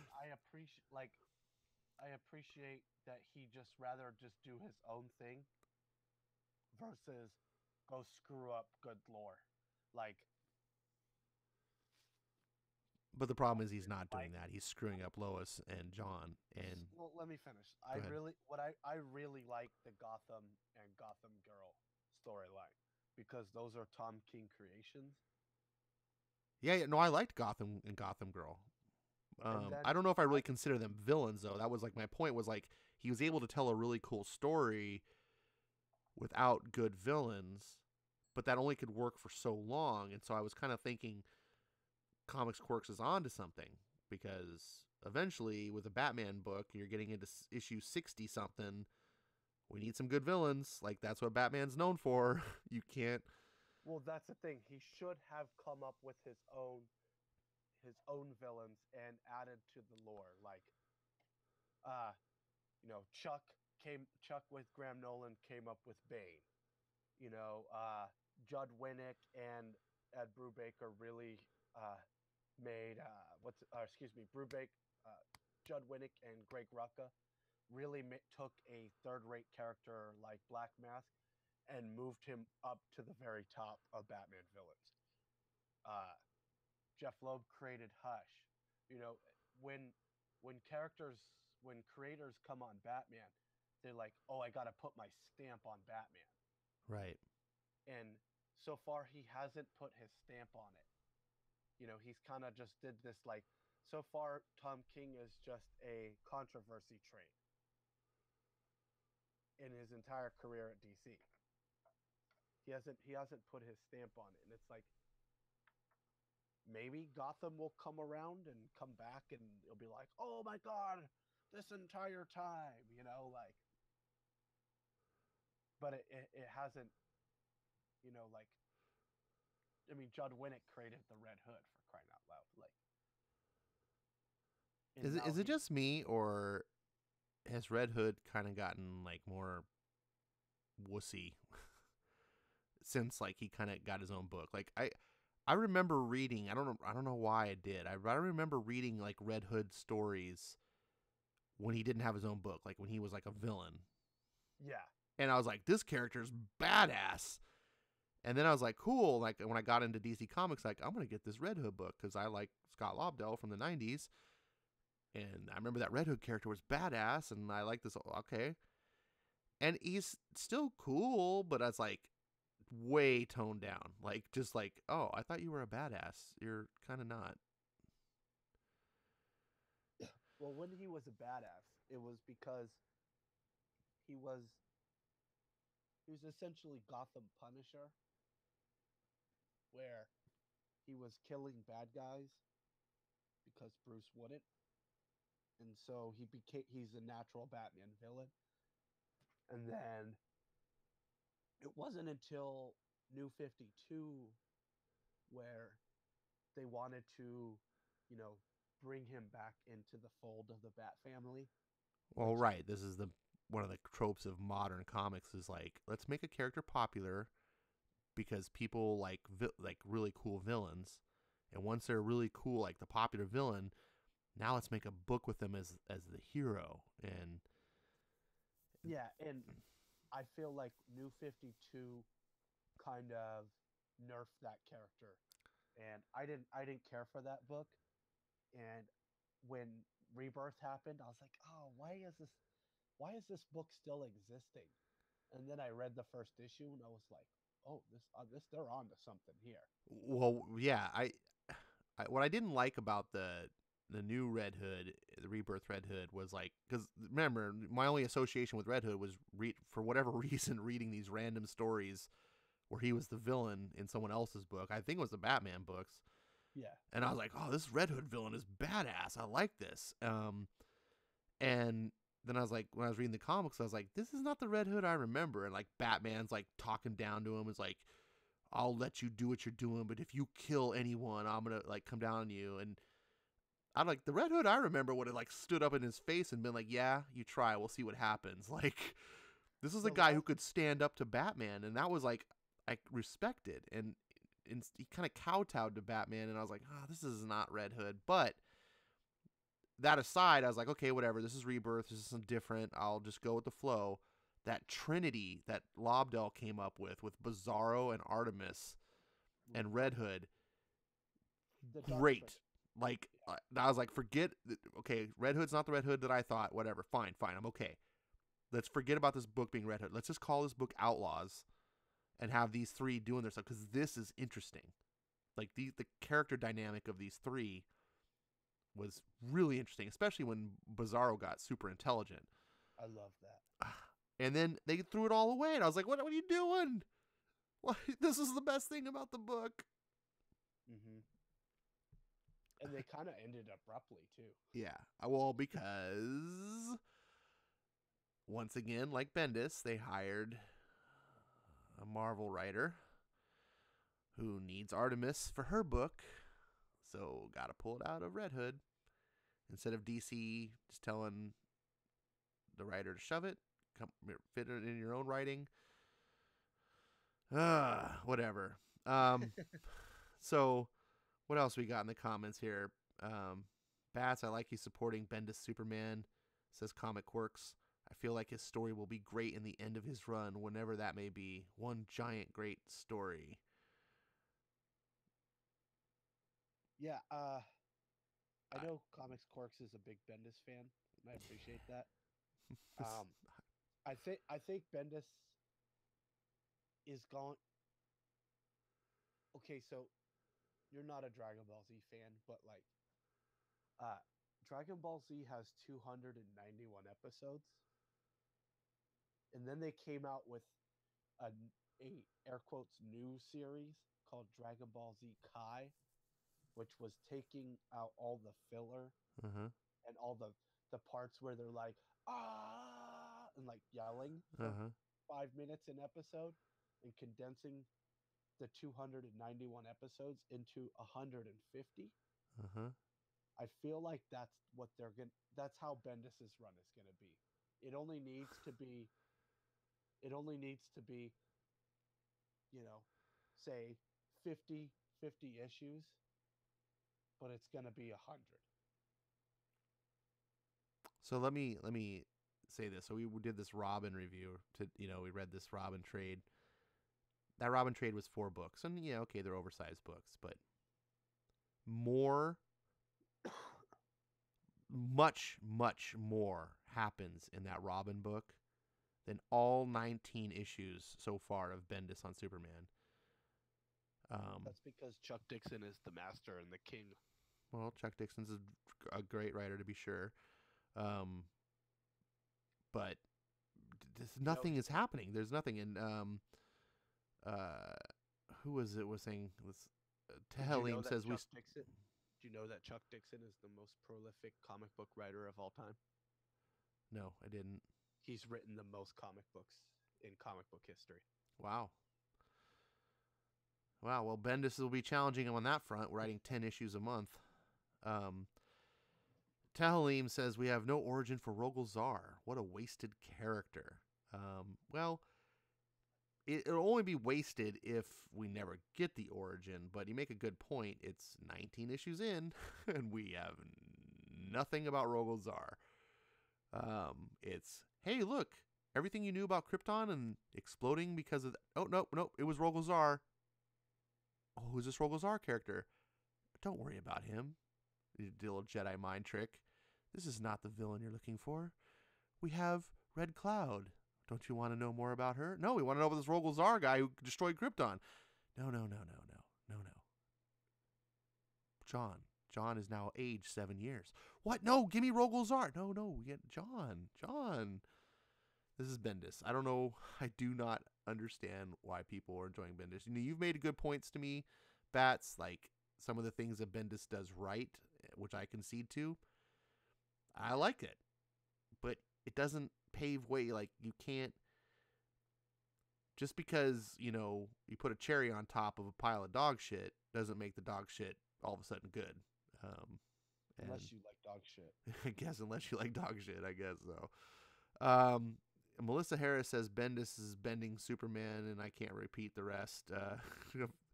Melissa's very unhappy with that. Comics Quirks agrees it could be shorter than what he's giving us. Yeah, I don't necessarily have a problem with length, right? Like, that's where you chime in and say that's what she said. Oh yeah, that's what she said. Honestly, like, I don't. Like, my reason I'm a comics fan is because I got into X-Men, and you want to talk about long, like, Chris Claremont wrote a 17-year story. Like, I can go with that, but something has to happen. I'm reading these Hawkman books right now. I'm on issue 8, and stuff is happening. Like, a lot of stuff is happening. When I was reading through that series, I was thinking about Bendis the whole time. I was contrasting, and I was like, this is what I sometimes I get a loss for words, and I can't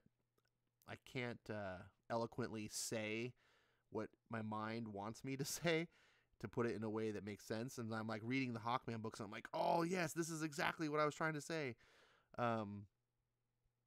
So that's what have you. We're getting towards the end here. We kind of ran over, but we're better than last time. You want to wrap up anything? No, I think I'm good. All right, guys. You guys are great. I love that you came out and supported us in the chat. Bats, thanks for doing the show even though you're sick. The show must go on. Yeah. I think we did better than last time. What about you? I think so. Cool. We're improving. Hopefully you guys think we're improving too. Unless my mic's still crap. Yeah, we'll have to try to address that later. You guys were a good audience, and I hope we put on something worth listening to. We're trying to keep it like an hour and a half is what our goal is. Obviously, we're a little loosey-goosey, and then tonight's technical mishaps didn't help. Unfortunately, we didn't come up with a book for next week.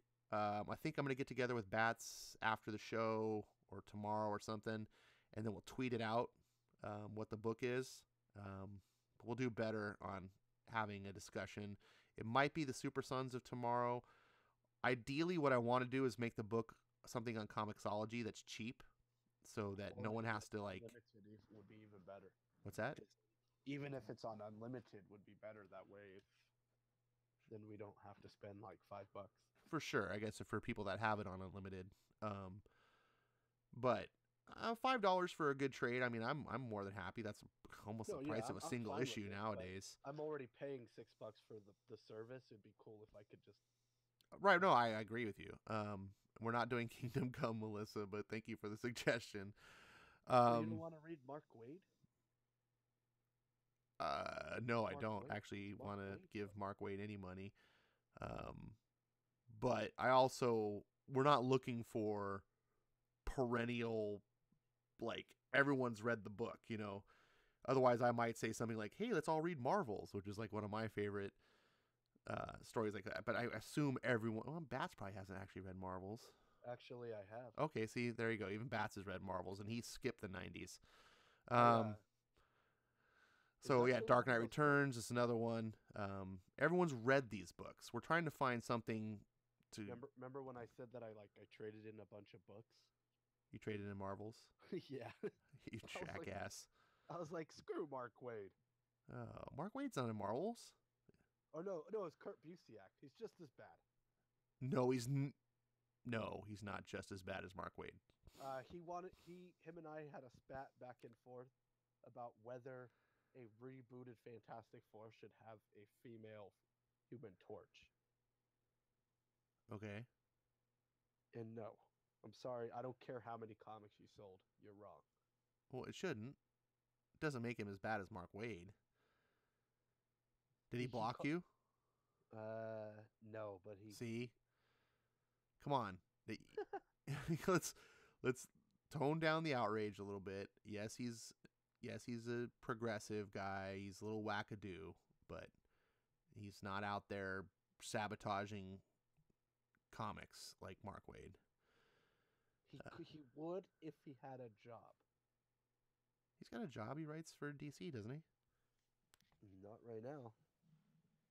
He does his own little world verse thing. What is it called? Astro City? Astro City. Yeah, that's like Wildstorm something. Anyways, Kurt Busiek is a talented writer, and he's not blocking me. He's I don't agree with his views, but he hasn't been unprofessional to me. I've seen him walking a fine line, but I'm not going to put him in the category of the Mark Wades. I don't actively go out and seek out his first book. Hey, Comic Quirks suggests the first trade of Oblivion song. That's a story I actually dipped out of. You dipped out. So I may dip back in for it. We'll put it on the list. At one time, that was really cheap, and I was going to suggest it. That's like $4 or $3 something, or the first trade is what, the first 6 issues? Yeah. The first trade right now is like $5.39. Well, I'm just saying I'll just get the next 2 issues if that's the case. Oh, well, whatever. Yeah. We'll put that on the list. Maybe, because I read that already, and you're kind of reading it already, so that might not be. We'll think about it. And no Savage Dragon. Maybe My Hero Academia. Or even better, what about My Hero Academia Vigilantes? No one is reading that, right? Are you reading that? You know what's funny is I actually have the first 2 mangas. Have you read them yet? No, because I want to finish the cartoon. Oh, you're still watching the anime? Yeah. Oh. I bought them so when I don't have the anime, I have like the side quest to read too. Oh. I've read part of the first book, and I'm liking it. That would be a good one. That's because that's related to comics, and it's something probably a lot of people aren't getting, and everyone can get it for $1.99 on Viz.com or Shonen Jump, either one. For $1.99 a month, you have access to the entire Viz / Shonen Jump library, which includes all of the My Hero Academia and all the Vigilantes and whatever. That's tight. For $1.99 a month, geez, yeah. We'll think about it. Like, we're gonna sit here all night. I like you guys suggesting. You guys can tweet at us your ideas. Remember, it's not perennial classics. It's something people haven't read, especially me and Bats haven't read. And hopefully it's something. Or one has and the other hasn't. Like or in a long time, like you were revisiting Rob and you hadn't read it in a long time. Yeah, I haven't read it in probably maybe 10 years or so. Right. I think it's best though if both of us come in blind. I think it'll make it better. We can ooh, But we're still getting the quirks out on this. So what you're saying is we can't just reread Chuck Dixon Batman the whole time. The club is Chuck Dixon Comics. If Chuck Dixon wrote it, then we can nominate it. All right, so we'll wrap that up. Thank you guys so much for watching. I wanted to keep this. Like I said, we're going to try to shoot for an hour and a half. This one went over, so we can have actually shows that I can punch or put down and publish that people can watch afterwards. But thanks for watching. Follow us on Twitter. I'm Ash1138. And Sergeant Bats is, what are you? SGT Bats. And yeah, we will talk to you then. And check out our channels. Bats, Sergeant Bats. And you already know my channel. And I'll be posting my Hawkman thing tonight after the show. It's pretty long, mind you. And see you same bat time next week. Same Ash channel. Nice. All right. Stay on the line. All right.